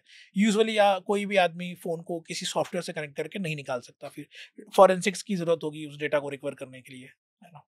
एक सवाल डीप फेक पर है, बड़ा कॉमन सा हो गया है, किसी का भी चेहरा बना करके कुछ भी कर दो, बॉडी किसी और की है, बॉडी भी बना लो, चेहरा किसी और का लगा करके कैसा भी वीडियो बना लो, पकड़ ही नहीं सकता कि वो रियल बोला है नहीं बोला है। ये कितना खतरनाक है, ये कैसे हो रहा है और क्या क्या हो सकता है, इसको कैसे रोक सकते हैं? तो ये डीप फेक वाला, तो जैसे जैसे एआई बढ़ रही है उसमें ना ये डीप फेक वाला कॉन्सेप्ट ही बहुत बहुत बहुत तेजी से वायरल हो रहा है। इवन बहुत सारी सेलिब्रिटीज के साथ अभी इस तरह के केस हुआ है। और खैर, डीप फेक बनाना आसान है बट डीप फेक को डिटेक्ट करना भी आसान है ना? अच्छा, दोनों आसान है, आसान है। लेकिन डिटेक्ट तो वो करेगा ना जिसको पता चलेगा कि ये डीप फेक हो सकता है। यस, बट किसी ने मोदी जी की फोटो या चेहरा इस्तेमाल करके पब्लिक में कुछ भी बनवा दिया है, वीडियो वायरल हो गई, 99% जनता को तो यही लगेगा मोदी जी ने बोला है। ऐसा नहीं होता है। तो तो इसका सोल्यूशन क्या है? इसका कोई सोल्यूशन नहीं है। डीप फेक बनाने वाले को आप नहीं रोक सकते ना। अगर आपको पता चल गया डीप फेक बन गया है तो स्टॉप NCIL करके एक वेबसाइट है, वहां पे अपना वो फोटोज वगैरह डालो जिसका यूज करके डीप फेक बनाया है। वो वेबसाइट इंटरनेट से आपके डीप फेक फोटोज वीडियोस को रिमूव कर देगी। अच्छा अच्छा, ऐसा होता है? हाँ ऐसा है। तो आप अपने डीप फेक फोटोज वीडियोस को इंटरनेट से रिमूव करा सकते हो। कई सारी ऐसी कंपनीज हैं जो ये काम करती हैं। तो एक ये जो वेबसाइट मैंने बताई, उस वेबसाइट पे आप अपना सारी इंफॉर्मेशन डाल के एक केस क्रिएट करोगे कि आपका डीप फेक बना है, और उस इंफॉर्मेशन का यूज करके, आपकी फोटोज का यूज करके, उनका सॉफ्टवेयर इंटरनेट पर सर्च करेगा आपकी डीप फेक इमेजेस कहाँ कहाँ हैं और आपके फोटोज को डिलीट कर। लेकिन व्हाट अबाउट फोन में डाउनलोडेड है? फिर कुछ नहीं कर सकते। वो तो रहेगा फोन में। जब फिजिकल आपके पास है, आपके आपके लोकेशन पे है, इंटरनेट पे नहीं है, अगर वो आप ट्रांसफर करोगे व्हाट्सएप और फेसबुक पे तो वो डिलीट हो जाएगी। री अपलोड करोगे रिमूव हो जाएगी ऑटोमेटिकली। क्योंकि जब भी आपका वो डीप फेक वाली फोटो है ना, तो क्या करता है वो सॉफ्टवेयर, फेसबुक इंस्टाग्राम उसका एक हैश बना लेगा, उसका एक डिजिटल फुटप्रिंट बना लेगा, और उस डिजिटल फुटप्रिंट से मैच करने वाली वीडियोस अपलोड होगी वो रिमूव कर देगा। थोड़ा फिल्टर लगा करके हल्का फुल्का चेंज कर दिया, फिर नहीं होगा ही नहीं। इतना आसान नहीं है ना। वो कुछ एल्गोरिदम वो लगाते हैं, वो एल्गोरिदम डिटेक्ट करता है कि ये सेम तरह का डीप फेक है ना? तो अब ये एल्गोरिथम वो बैकएंड में क्या करते हैं ये तो अब बहुत पब्लिक नहीं है, बट इस तरह की कुछ चीजें हैं जिससे आप डीप फेक वाली वीडियोस को अगर थोड़ा बड़ा चेंज करके अपलोड करोगे तो वो सॉफ्टवेयर फिर रिमूव कर देगा। ओके, वंडरफुल, मुझे तो बड़ा मजा आया। आप लोग का सवाल है, बताओ, पूछो। देखो, कार्डिंग टर्म्स को हम समझते हैं, कार्डिंग होता क्या है? कार्डिंग एक ऐसा स्कैमिंग या हैकिंग प्रोसीजर है जहां पे यूजर्स की कार्ड्स की डिटेल को कलेक्ट किया जाता है किसी न किसी कैंपेन के थ्रू, किसी अटैक के थ्रू, किसी फेक एडवर्टीजमेंट के थ्रू, कि भाई हम आपको ना बहुत 10 रुपए 20 रुपए में ये कंप्यूटर दे रहे हैं, ये चीज़ें दे रहे हैं। तो बंदा क्या करेगा, अपनी कार्ड्स की डिटेल डालेगा, और वो वेबसाइट रियल नहीं है, वो फेक वेबसाइट है। वो बस आपकी कार्ड्स की डिटेल कलेक्ट करने के लिए ऐसा काम कर रहा है। एक तो ये तरीका है जहाँ से कलेक्ट कर सकता है। तो ये हम फेक देखते हैं ना कि ये बहुत बहुत सस्ती में चीज़ें मिल रही है, हम जाके कार्ड डिटेल डाल के खरीदना स्टार्ट कर देते हैं। तो वो कार्ड को कलेक्ट करता है, फिर बाद में उस कार्ड को सेल कर सकता है। दूसरा एक एक तो ये तरीका है। दूसरा तरीका ये है कि आप अपने कार्ड से शॉपिंग करते हैं, अलग अलग वेबसाइट्स पे जाके आप कार्ड को सेव कर देते हो, है ना? यूजुअली हम अमेजोन पे गए, कार्ड को सेव कर दिया, कहीं और गए, कार्ड को सेव कर दिया कि हमें नेक्स्ट ट्रांजेक्शन में ये आसानी हो।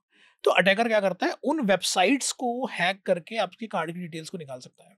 अमेजोन और गूगल हैक करना मुश्किल है, बट कई बार हम शॉपिफाई और इस तरह की बहुत छोटी मोटी वेबसाइट्स पे जाकर भी रेगुलर बेसिस पे कार्ड ऐड कर रहे होते हैं, है ना? ये कई सारे OTT प्लेटफॉर्म्स हैं जहाँ पे जाके हम कार्ड की डिटेल रख रहे होते हैं कि भैया एनुअल सब्सक्रिप्शन के लिए, मंथली सब्सक्रिप्शन के लिए डिटेक्ट करते रहना। तो ऐसे कई सारे तरीके हैं। इन वेबसाइट्स को हैक करके कार्ड्स निकाला जा सकता है, फेक वेबसाइट्स बना के कार्ड निकाला जा सकता है, और वो अटैकर क्या करते हैं, कार्ड निकाल के इस तरह का जो ग्रुप वगैरह है वहां पे बेच के ये जो सारी चीजें करते हैं वो कार्डिंग है। तो कार्ड डिटेल निकाल के क्या करेंगे? कार्ड डिटेल क्या इनफ है ट्रांजेक्शन करने के लिए? OTP तो आता ही है। नहीं, इंटरनेशनल ट्रांजेक्शन के लिए OTP की जरूरत है नहीं। हाँ, इंटरनेशनल के लिए नहीं है। तो वो इंटरनेशनल ट्रांजेक्शन करते हैं ना, इंडियन ट्रांजेक्शन नहीं करेंगे। आपकी कार्ड जो है, जो भी अटैकर किस तरह का क्या क्या ट्रांजेक्शन हो सकता है? आप बिटकॉइन खरीद सकते हो उस कार्ड से, और बिटकॉइन से फिर आप पैसे ले सकते हो किसी को बिटकॉइन बेच के। आप उस कार्ड का यूज करके बिटकॉइन खरीद लो, ठीक है? उस बिटकॉइन को फिर दोबारा सेल करके आप मनी ले लो, है ना? या आप उस कार्ड से सीधे प्रोडक्ट खरीद सकते हो। अच्छा, आप लोगों ने देखा कि अक्सर कुछ जगह प्रोडक्ट बहुत सस्ते मिल रहे होते हैं कि आप ये प्रोडक्ट खरीद सकते हो। कई बार वो प्रोडक्ट भेज भी देते हैं, पर वो क्या करते हैं, वो प्रोडक्ट कार्डिंग के थ्रू या स्कैम मनी के थ्रू खरीदते हैं। तो आप अगर उन प्रोडक्ट्स को आपने रिसीव कर लिया तो वो प्रोडक्ट ब्लॉक हो जाएगा, उसका मैक आईडी वगैरह कंपनी के पास है, कल को आपको पकड़ेगी भैया आप यूज कर रहे हो ना। जैसे चोरी का मोबाइल यूज करना अपराध है, वैसे ही इस प्रोडक्ट को कंज्यूम करना अपराध है। कभी न कभी पुलिस को पता चल जाएगा कि ये फेक कार्ड से खरीदा हुआ प्रोडक्ट है। अच्छा, ओके। क्या ऐसा भी होता है कि अपना मोबाइल किसी को नहीं देना चाहिए कहते हैं? मतलब कुछ सेकंड्स में ही खेल हो जाएगा। हाँ, आसान है। मतलब फोन आप दोगे तो बहुत ईजी है, एक लिंक से कोई आदमी आपके फोन में कोई ऐप इंस्टॉल कर देगा। ऐप इंस्टॉल हो गया तो फिर ओके, फिर तो एक्सेस चला गया। हाँ, एक्सेस चला गया। आपके फोन में वो ऐप है, आपका फोन का एक्सेस वो हमेशा लेके रखेगा, बहुत सारी चीजें कर सकता है। तो एक सिंपल सा APK डाउनलोड कर सकता है, एक सिंपल सा फाइल डाउनलोड कर सकता है। डार्क वेब क्या होता है और इसकी वजह से क्या क्या चीजें हो सकती हैं? ठीक है, डार्क वेब को समझने के लिए सबसे पहले हमें इंटरनेट को समझते हैं कि इंटरनेट एक्चुअली कैसे काम करता है और इंटरनेट क्या होता है। तो जो भी चीजें हम कनेक्टेड है, जो भी चीज़ें कनेक्टेड है, पर्सनल कंप्यूटर्स, वेबसाइट, ये सारा एक इंटरनेट का पार्ट है।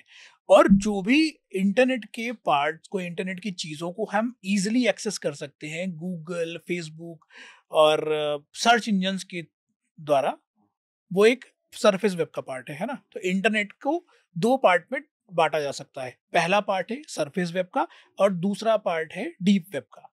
तो जो भी चीजें सर्च इंजन के थ्रू हम सर्च इंजन के थ्रू हम सर्च कर सकते हैं, वो सरफेस वेब का पार्ट है। तो वो क्या क्या चीजें हो सकती है? आपकी पब्लिक इंफॉर्मेशन, आपका यूट्यूब पे आपकी जो भी वीडियोस हैं, आपका इंस्टाग्राम पे जो पब्लिकली अगर आपका पेज है, तो वो सारी चीजें गूगल या उस पर सर्च करके आपको मिल जाएगा, है ना। ये टोटल इंटरनेट का लगभग 2 से 3% है। इसके अलावा 97-98% का जो इंटरनेट है वो डीप वेब है। तो डीप वेब क्या होता है? डीप वेब हम सबका जो इंफॉर्मेशन है, जो पर्सनल इंफॉर्मेशन है, that is part of deep web, है ना। आपकी जो पर्सनल फोटोज आपके फोन के अंदर है, that is part of deep web, है ना। तो डीप वेब का मतलब जो उस सेगमेंट से हटके है। अब हम डार्क वेब की बात करते हैं। तो डार्क वेब डीप वेब से भी डिफरेंट एक सेगमेंट है, जहाँ पे सिर्फ इलीगल कामों के लिए किया जाता है, इस तरह की इलीगल कामों के लिए बनाया गया है। तो डार्क वेब आया कैसे, अगर इस पे हम बात कर सकते हैं, तो आई थिंक नहीं, पहले ये बताइए होता किस तरह के इलीगल काम और कैसे? देखिए, डार्क वेब कैसे बना उसको समझते हैं, फिर मैं बताऊंगा कि कैसे काम होते हैं, क्यों होता है ना। कनेक्ट करते हैं हम सारी चीजों को। तो सबसे पहले आई थिंक 1990 के आसपास यूएस की स्पाई एजेंसी को रिक्वायरमेंट हुई कि हमारे जो स्पाई एजेंट्स हैं डिफरेंट डिफरेंट कंट्रीज में, उनको कुछ डेटा भेजना होता है हमें। तो डेटा कैसे भेजेंगे? तो इस चैलेंज से ओवरकम करने के लिए उन्होंने एक प्रोजेक्ट स्टार्ट किया, onion Tor project. Onion Tor को उन्होंने ऐसे डिजाइन किया कि कोई डेटा किसी एक कंट्री से भेज रहा है यूएस को, तो उस कंट्री को पता नहीं चलेगा कि ये डेटा किस कंट्री में जा रहा है। और अगर वो कंट्री ट्रैक करना चाहे तो पता नहीं चलेगा कि डेटा एक्चुअली गया कहाँ। और अगर कोई कंट्री उस डेटा को रिसीव कर रही है, तो रिसीवर कंट्री को नहीं पता चलेगा कि वो डेटा आ कहाँ से रहा है। ठीक है। तो ये बेसिकली उन पर्पस के लिए बनाया गया था। तो लगभग 2003-4 में ये बन के रेडी हुआ। तो इसका जो मेन रीजन था वो था एनोनिमिटी प्रोवाइड करना। यूजर एनोनिमस रहेगा, डेटा कहाँ से आ रहा है, डेटा कहाँ पे जा रहा है, ये दोनों चीजें ना सोर्स लेट्स से कि मैं डेटा यूएस को भेज रहा हूँ, तो यूएस को नहीं पता रहेगा कि डेटा चाइना से आ रहा है, और चाइना को नहीं पता रहेगा कि ये डेटा यूएस कंट्री के पास जा रहा है या यूएस के किसी सर्वर्स को जा रहा है। तो ये एक एनोनिमिटी प्रोवाइड करता है, क्योंकि कोई भी जान नहीं सकता डेटा भेज कौन रहा है, डेटा जा कहाँ रहा है। तो अब चूंकि आप एनोनिमस हो, आपको कोई ट्रैक नहीं कर सकता, तो इस कॉन्सेप्ट का यूज करके डार्क वेब बना। तो डार्क वेब को एक्सेस करने के लिए आपको एक स्पेशल टूल की जरूरत है, जो ओनियन टॉर है। तो ओनियन टॉर बेसिकली एक गेटवे है। आप ओनियन टॉर में जाओगे और ये वेबसाइट डॉट ऑनियन ऐसे करके डार्क वेब की वेबसाइट होती है, ओपन करोगे, वेबसाइट ओपन होगी। अच्छा, अब इलीगल चीज़ों के लिए ही क्यों काम आता है, ठीक है। तो आप इमेजिन करो, जैसे अंडरग्राउंड्स होते हैं ना, अंडरवर्ल्ड्स होते हैं, तो जो भी छुपी हुई चीज़ें होती है, ज़्यादातर पब्लिक डोमेन से अंदर चीज़ें होती है, तो उसको आप गवर्नमेंट और रेगुलेटरी अथॉरिटीज कंट्रोल नहीं कर सकती। जहाँ जो कंट्रोल नहीं हो सकता, वहाँ पे क्या होगा? इलीगल काम होगा मोस्टली। तो अब किस तरह के इलीगल काम होते हैं? लगभग हर तरह के, सारे। ह्यूमन ट्रैफिकिंग, ड्रग ट्रैफिकिंग, और ये डेटा लीकेज, इस तरह की चीज़ें होती है। अगर किसी को कुछ ऐसा डेटा भेजना है और वो चाहता है कि कोई कंट्री या कोई कंपनी उसको ट्रैक ना कर पाए, बेसिकली विसल्स ब्लोअर यूज़ करते हैं, और बहुत सारे लोग यूज़ करते हैं। ये तो ह्यूमन ट्रैफिकिंग कैसे होगा इससे? ह्यूमन ट्रैफिकिंग बहुत बहुत सारी चीज़ें हैं डार्क वेब पे। कई सारे ऐसे फोरम्स हैं जहाँ पे आप बॉडी पार्ट्स खरीद सकते हो, है ना। बहुत बहुत चीज़ें हैं। कैसे कैसे क्या है? मार्केट प्लेस है। बॉडी पार्ट्स खरीद सकते हैं मतलब? हाँ, ह्यूमन ट्रैफिकिंग, आप लोगों को, बच्चों को खरीद सकते हो, बच्चों को खरीद बेच रहे हैं। जैसे आप यहाँ पे ना कपड़े खरीद रहे हो, वैसे वहाँ पे बच्चों को खरीद बेच रहे हैं, इंसानों को खरीद बेच रहे हैं, खरीद फरोख्त हो रही है। ऐड टू कार्ट करके हाँ, एड टू कार्ट डाल करके। रखा है लोगों हाँ ने। हाँ। 2019 में एक एक डेटा आया था, उसमें यह था कि $1 बिलियन का ट्रांजैक्शन है डार्क वेब पे 2019 का। 2024 आ गया है, सोचिए कितना बड़ा ट्रांजैक्शन होता होगा डार्क वेब में, और वो मोस्टली इलीगल कामों के लिए होता है। ये बॉडी पार्ट खरीद सकते हैं क्या मतलब? किसी का हाथ बिक रहा होगा? आपके अंग बिक रहे होंगे। ह्यूमन ट्रैफिकिंग का मतलब है कि यूजुअली चाइल्ड पोर्नोग्राफी के लिए बच्चों को किडनैप किया जाता है, या लोगों को किडनैप किया जाता है। कई सारे हजारों लाखों लोग गायब हो रहे होते हैं, तो एक यूज केस है, अब ये असली है या नहीं है ये तो इस पे मैं कमेंट नहीं कर सकता, बट हाँ डार्क वेब में इस तरह की चीजें हो सकती हैं। बेसिकली चाइल्ड पोर्नोग्राफी वगैरह तो वहाँ पे है, मतलब लोग बच्चों को बेचते हैं किडनैप करने के बाद, इस तरह की चीजें करते हैं। तो ये सारी चीजें डार्क वेब में की जाती हैं। उसके अलावा भी और बहुत सारी चीजें हैं, जैसे रेड रूम्स वगैरह है, ये क्या होता है? कहते हैं रेड रूम्स में बोलते हैं कि आप किसी को पैसे देके किसी को टॉर्चर कर सकते हो। पैसे देके टॉर्चर?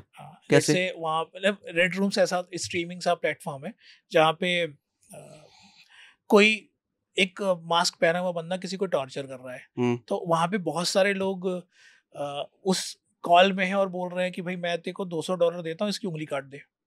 अच्छा। हाँ, मैं तेरे को $500 देता हूँ, उसको जो है इसकी 3 उंगलियां काट दे, है ना, ऐसे करके। मतलब ये एक इस तरह की चीजें अभी बहुत इंटरनेट पे फैल रही हैं, बट इस ये और वो कटवाता क्यों है? कटवा के उसको क्या मिलता है? पैसे मिल रहे हैं। कटवाता नहीं, मतलब किसी को किडनैप करके रेड रूम्स में ले जाके इस तरह की चीजें ब्रॉडकास्ट करते हैं फन के लिए। जैसे कुछ पुरानी मूवीज में नहीं देखा, अंडर ग्राउंड मार्केट में ये खेल हो रहा होता है, एक दूसरे को मार धाड़ रहे होते, तो लोग पैसे लगा रहे होते, भाई तू इसको मार दे, ऐसा कर दे। तो इस तरह की चीजें हैं। तो एक मूवी भी आई थी संजय दत्त की, लकी। और अभी एक विद्युत जामवाल की भी कोई आई थी, कोई तो था, उस सब में यही होता है, मतलब जानलेवा खेल, जानलेवा हरकतें, ऐसा ही कुछ चीजें हैं।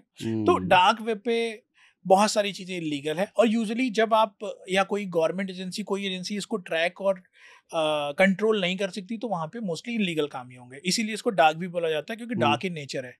अभी आप ग्रेटर नोएडा वाला कौन सा केस बता रहे थे, माइक में बताना, क्या हुआ था ग्रेटर नोएडा में?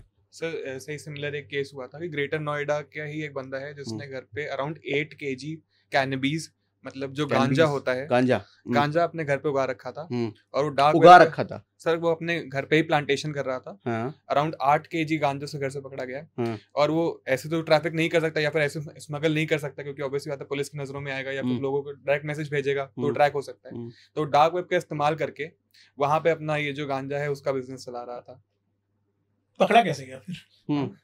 पकड़ा कैसे गया कि जो सोसाइटी वगैरह वाले whatever the situation was, police को एक्चुअली किसी ने खबर कर दी कि घर पे कैनबीज उगा रहा है। अच्छा, और डार्क वेब से नहीं पकड़ा गया? डार्क वेब से नहीं, मतलब डार्क वेब में पकड़ा भी नहीं जाएगा? अब बहुत मुश्किल है, अगर आपने गलती नहीं करी है तो ट्रैक करना बहुत इम्पॉसिबल है। तो डार्क वेब एक्चुअली बहुत जो भी ट्रैफिक है ना, उसको कई जगह बाउंस करता है। आप जो डेटा भेज रहे हो, पहले यहाँ से नीदरलैंड जाएगा, नीदरलैंड से चाइना जाएगा, चाइना से फिर हो सकता है इंडिया में किसी को वो मैसेज आ रहा हो। तो इस तरह से वो डेटा कई जगह बाउंस होता है, तो ट्रैक करना थोड़ा मुश्किल है। डिफरेंट नोड से बाउंस होकर वो इन्फॉर्मेशन जारी होती है, इसलिए ट्रैकिंग काफी मुश्किल है। नाइस। और कोई सवाल? तो सबसे अभी तो खैर इंडियन गवर्नमेंट ने काफ़ी इनिशिएटिव लिया है। अगर कोई भी मॉनेटरी ट्रांजैक्शन होता है, कोई भी फाइनेंशियल फ्रॉड होता है जहाँ पे अपने पैसे ट्रांसफ़र कर दिए हैं और आपको पता चल गया है कि भाई फाइनेंशियल फ्रॉड हो गया है, तो सीधे तुरंत जाके cybercrime.gov.in में आपको कंप्लेन करनी है। अगर आप ऑनलाइन कंप्लेन नहीं कर पा रहे हो वेबसाइट पे, तो एक नंबर है उसका, आई थिंक 1930 शायद एक नंबर है, वहाँ पे आप कॉल करके कंप्लेन कर सकते हो। आप कंप्लेन करके डिटेल दे सकते हो कि ये पैसे इस ट्रांजैक्शन आईडी के साथ ट्रांसफर हुए हैं। तो सबसे पहला जो एक्शन करेगी साइबर क्राइम टीम, वो उन 3 अकाउंट्स को ब्लॉक करेगी। नेक्स्ट 3 जहां पे गया पैसे गए हैं फ्रीज हो जाएगा वो अकाउंट। तो अगर अकाउंट फ्रीज हो गया तो आपको पैसे मिल जाएंगे, और तब तक निकाल लिए हो तो कुछ तो नहीं मिलने वाला ना, फिर नहीं मिलेगा। फिर तो नोटिस भेजोगे, ये करोगे, बैंक बोलेगा कि भाई पैसे नहीं है तो हम कहाँ से रिकवर करके दें, है ना। तो मेन प्रॉब्लम आज आ रही है ना फाइनेंशियल फ्रॉड्स के साथ। देखो होता क्या है कि सबसे पहले समझना है कि ये जो सारे बैंक अकाउंट्स है सारे फर्जी हैं। किसी ने किसी तरीके से बैंक अकाउंट ये स्कैमर लेके रखे हैं। किसी मजदूर का अकाउंट ले रखा है, उसको बोल रहा है भाई मैं तेरे अकाउंट में 1500 रुपए डाल दूंगा, अब मुझे तेरा अकाउंट यूज करने दे, है ना। तो वो ओटीपी उसका फोन नंबर, उसका सिम लेकर रखा है वो बंदा। जब भी पैसे जाते हैं वो तुरंत पैसे ट्रांसफर करेगा, या उस पैसे से बिल पेमेंट कर देगा, या उस पैसे से कोई ऐसा काम कर देगा ताकि बैंक उस पैसे को रिकवर ना कर पाए। तो अब पैसे निकल गए तो बैंक क्या कर सकती है उसमें, है ना। तो ये और अगर पुलिस पे आप दबाव डालोगे, वो जाएगी उस आदमी के पास कि भाई तुम्हारा अकाउंट था, केवाईसी तुमने दी थी, तो अब ये पैसे तो नॉर्मल मजदूर है वहाँ पे। हाँ, वो कहेगा भाई हमने दिया ही नहीं है, हमारा है ही नहीं। तो ये मेजॉरिटी ऑफ केसेस में ऐसा होता है। और ये पूरा एक प्रोसीजर है कैसे ये लोग लेते हैं अकाउंट, कैसे लोगों को मैनिपुलेट करते हैं। गांव देहात में जाके बोलते हैं कि ये कोई सरकार की सर्विस आई है, स्कीम आई है, क्योंकि साइबर क्राइम वगैरह के साथ मेरी बात होती है, कई सारी चीज़ें हम लोग डिस्कस करते हैं, तो उनके साथ है कि भाई गाँव देहात के लोग हैं, हम जाते हैं और वो कहते कि अरे हमारे पास तो कोई आया था, हमको 1000 रुपये 2000 रुपये दिया और हमारा अंगूठा लेके गया, हमारा अकाउंट खुलवा दिया कि प्रधानमंत्री योजना के तहत कुछ पैसे आएंगे। मजदूर को ठेकेदार ने बोला कि भाई मैं देखो 2000 रुपये दूंगा और तुम अपना अकाउंट दे दो मुझे। ऐसे करके बहुत सारे होते हैं, सिम निकाल लिए जाते हैं, सिम ले लिए जाते हैं। तो ये पूरा एक नेक्सस है, इनको पता है कि कहाँ से कैसे कैसे चीजें लेनी है, और ये धीरे धीरे करके और मैच्योर होते जा रहे हैं, है ना। पुलिस जैसे मैच्योर हो रही है और मैच्योर हो रहे हैं कि हाँ ट्रैक करना मुश्किल बना दिया है ना। ये सेम टार जैसा है ना कि कहाँ से आ रहा है डेटा, किसके पास जा रहा है पता नहीं है ना। तो सर जैसे अभी आप डार्क वेब के बारे में बता रहे थे कि जब हम डार्क वेब एक्सेस करते हैं तो वो अलग अलग सर्वर्स पे ले जाता है। सिमिलरली जब हम वीपीएन का भी नॉर्मल इस्तेमाल करते हैं, हम फोन से भी वीपीएन कनेक्ट करते हैं, तो वो हम किसी और पर्टिकुलर कंट्री के सर्वर पर चले जाते हैं। तो क्या वीपीएन को भी यूज करके ऐसे कुछ एक्टिविटीज कर सकते हैं जो कि बाद में ट्रैक करना मुश्किल हो? ठीक है, बहुत अच्छा क्वेश्चन है। बट देखो वीपीएन क्या, वीपीएन प्राइवेसी देता है और जो टॉर है एनोनिमिटी देता है। तो जब भी हम वीपीएन एक्सेस करते हैं और सोचते हैं कि वीपीएन से हम कोई इलीगल एक्टिविटी करेंगे, तो गवर्नमेंट की स्ट्रिक्ट गाइडलाइंस है हर उस वीपीएन प्रोवाइडर को जो इंडिया में ऑपरेट करती है कि आपको लॉग देना पड़ेगा। तो आप जो भी एक्टिविटी करते हो वो सारा लॉग वीपीएन रिकॉर्ड करती है, वीपीएन कंपनीज रिकॉर्ड करती है, और किसी केस में अगर कोई ऐसी चीज़ें होती है तो गवर्नमेंट को वो वीपीएन कंपनीज लॉग देंगी कि अच्छा इस आईपी से अटैक हुआ था और ये आईपी आप चला रहे थे या आपने कनेक्ट किया हुआ था। तो वीपीएन से हैक वगैरह करना और इस तरह की चीज़ें करना बहुत बेकार है, क्योंकि वीपीएन लॉग मेंटेन करती है। कुछ सालों पहले लॉग मेंटेन नहीं करती थी और ये बहुत मेजर केस हुआ करता था, तो गवर्नमेंट ने उन कंपनीज को बैन किया और बोला कि अगर आपको ऑपरेट करना है तो आप लॉग मेंटेन करो, अदरवाइज इंडिया से बाहर चले जाओ। सेम व्हाट्सएप के साथ जैसा किया था कि आप हमें इन्फॉर्मेशन दो, अदरवाइज हमारे कंट्री को छोड़ दो। तो वो एग्री हुए कि ठीक है हम इन्फॉर्मेशन देंगे। एज अ मतलब इंडिविजुअल जब मुझे ये नहीं पता है कि मेरी इन्फॉर्मेशन कहाँ कहाँ लीक हो सकती है, तो ऐसा कोई पर्टिकुलर तरीका है जिससे मैं जान सकता हूँ कि मेरा एक पर्टिकुलर जो हमारा आईडी है या फिर हमारे जो फोटोज हैं या फिर हमारे कोई भी ऐसी इंडिविजुअल इन्फॉर्मेशन है, पर्सनल इन्फॉर्मेशन है जो कहीं पे लीक हुई हो, कोई ऐसा पर्टिकुलर तरीका है? तो ऐसे कई सारे तरीके हैं। एक तो बहुत सारी वेबसाइट्स हैं जहाँ पे आप अपना email address, phone ID, phone number, Aadhaar card, इस तरह की चीज़ें डाल के सर्च कर सकते हो। वो बेसिकली करेगा क्या, वो डीप वेब, वो बेसिकली डार्क वेब में उन डेटाबेसेस को सर्च करेगा जहाँ पे इंफॉर्मेशन लीक है, और आपकी इन्फॉर्मेशन सर्च करके कंपेयर करेगा कि क्या आपका भी लीकेज में है इन्फॉर्मेशन या नहीं है। अच्छा, दूसरा एक है गूगल खुद ही ये डार्क वेब सर्च का ऑप्शन देता है, गूगल अकाउंट में ही है। आप अपने गूगल अकाउंट में जाओगे, अकाउंट मैनेजर में कहीं पर एक ऑप्शन है जहाँ पे आप डार्क वेब देख सकते हो कि आपका डेटा कहीं लीक तो नहीं है। तो एक ये तरीका भी है।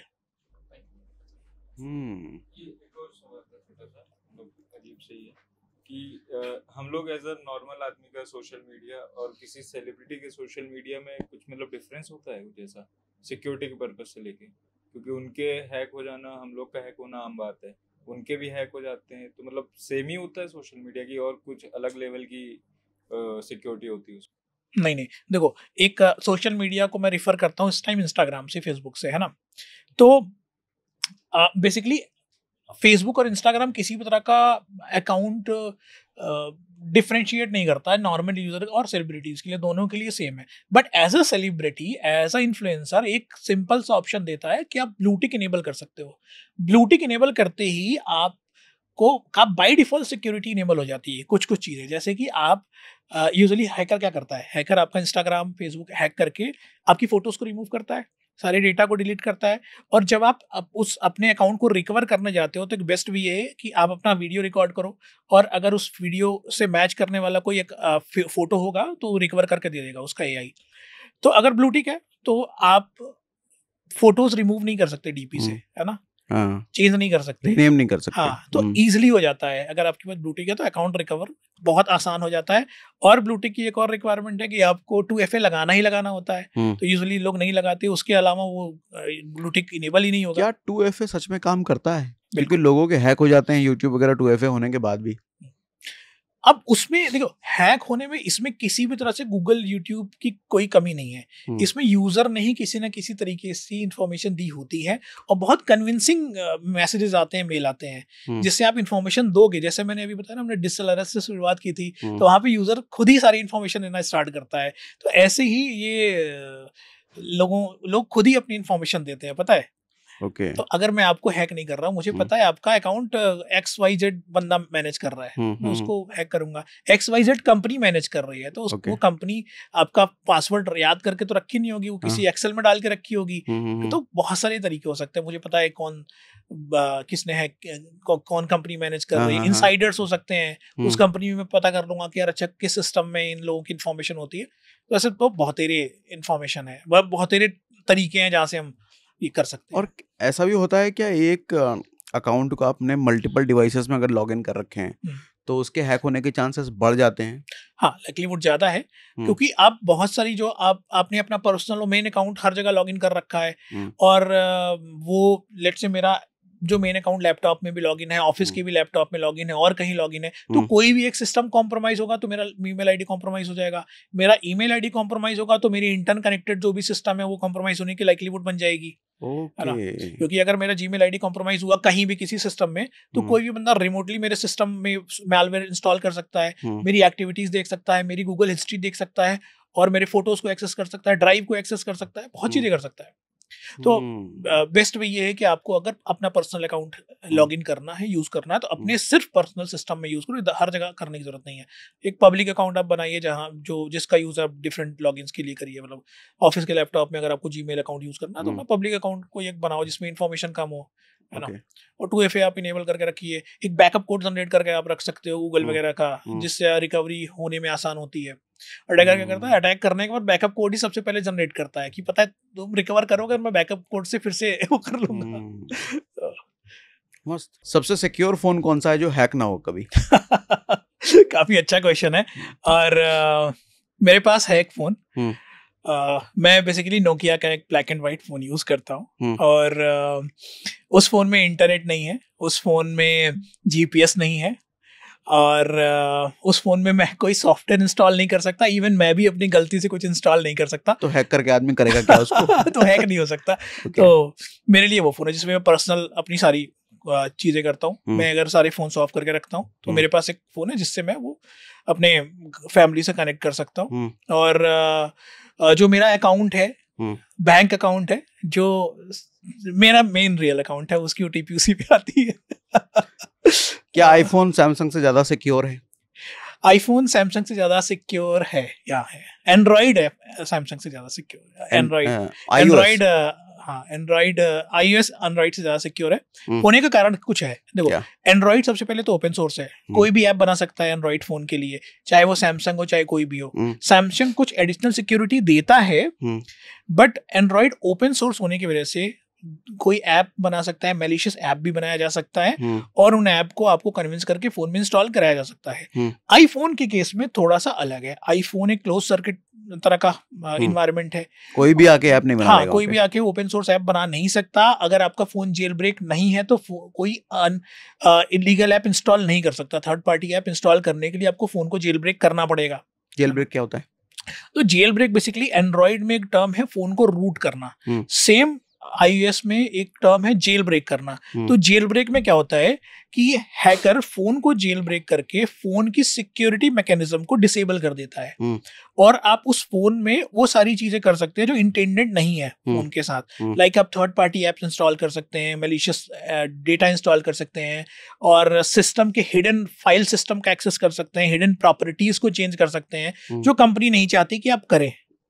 तो ये लोग बग खोजते हैं, इस तरह का जेल ब्रेक करते हैं, और ये काफी अच्छा एक एक्सप्लॉइट होता है। एंड्रॉइड के केस में भी ऐसा है, इसको रूटिंग बोलते हैं। तो एप्पल ये चीज देता है कि अगर फोन जेल ब्रेक नहीं है तो आप नहीं इंस्टॉल करा सकते। तो कंपैरेटिवली आप खुद एक हैकर हो लेकिन सैमसंग का फोन यूज कर रहे हो, क्यों? हाँ, मैं एंड्रॉइड फ्रेंडली बहुत ज्यादा हूँ। अच्छा, इसलिए? हाँ। और देखो, फोन तो आप कोई भी यूज करो, है ना। अगर आपने बेवकूफी करी तो हैक होगा, कुछ ना कुछ होगा। मुझे पता है कि सैमसंग हो या एप्पल हो, इनकी इंजीनियरिंग टीम, सिक्योरिटी टीम ने बहुत काम करके फ़ोन का रोम बनाते हैं, फ़ोन का ऑपरेटिंग सिस्टम बनाते हैं, और जो भी मैं ऐप्स इंस्टॉल कर रहा हूँ बहुत कॉन्शियस रहता हूँ कि कौन सी ऐप डाल रहा हूँ। उससे ज़्यादा ज़रूरी ये है कि मैं कौन सी ऐप को क्या परमिशन दे रहा हूँ। तो मैं जो भी चीज़ इंस्टॉल करता हूँ फ़ोन में, मैं बहुत ध्यान से करता हूँ, कोई भी फालतू की चीज़ नहीं इंस्टॉल करता। फ़ोन की ऑडिट करते रहता हूँ कुछ क्या क्या ऐप इंस्टॉल्ड है मेरे फ़ोन में। फ़ोन में मैलिशियस एक्टिविटी, लेट्स से कि मेरा फ़ोन बहुत ज़्यादा ड्रेन हो रहा है, गर्म हो रहा है, फ़ोन की बैटरी जा रही है या नेटवर्क स्लो है, तो देखने की कोशिश करता हूँ कि अपना कौन सा फ़ोन मेरा कौन सा एप्लीकेशन डेटा भेज रहा है मेरे फ़ोन में, कौन सबसे ज़्यादा मेमोरी कंज्यूम कर रहा है। एंड्रॉइड में आप ये सब देख सकते हो, है ना। तो डायग्नोस करना आसान है एंड्रॉइड में इस तरह की चीज़ों को, और अगर आप गलती नहीं करेंगे तो आप के हैक होने की संभावना बहुत कम है, बहुत बहुत ज़्यादा कम है ना। लोगों की आदत है ना कुछ भी इंस्टॉल कर लेने की, ये ऐप से 20 रुपए मिल रहे हैं रिफर करने के, तो भाई तू भी डाल ले, मैंने डाल लिया। अब वो आपके फ़ोन में आप आके क्या कर रहा है, वो क्या डेटा ले जा रहा है, क्या क्या चीज़ें कैप्चर कर रहा है, को नहीं पता। तो ये चीज़ें हैं। मज़ा आया आपसे ऋषभ बात करके, बहुत कुछ नई नई चीज़ें को सीखने को मिला मुझे, और आई होप लोगों को भी बहुत कुछ सीखने को मिला होगा। आप लोग बताना अगर आप चाहते हो कि और भी कुछ सवाल वगैरह हैं, हम ऋषभ को दोबारा इनवाइट करें, तो हम कोशिश करेंगे दोबारा इनवाइट करने की। लेकिन मुझे पता है आज बहुत कुछ सिखाया आपने, मज़ा आ गया। लेकिन थैंक यू सागर।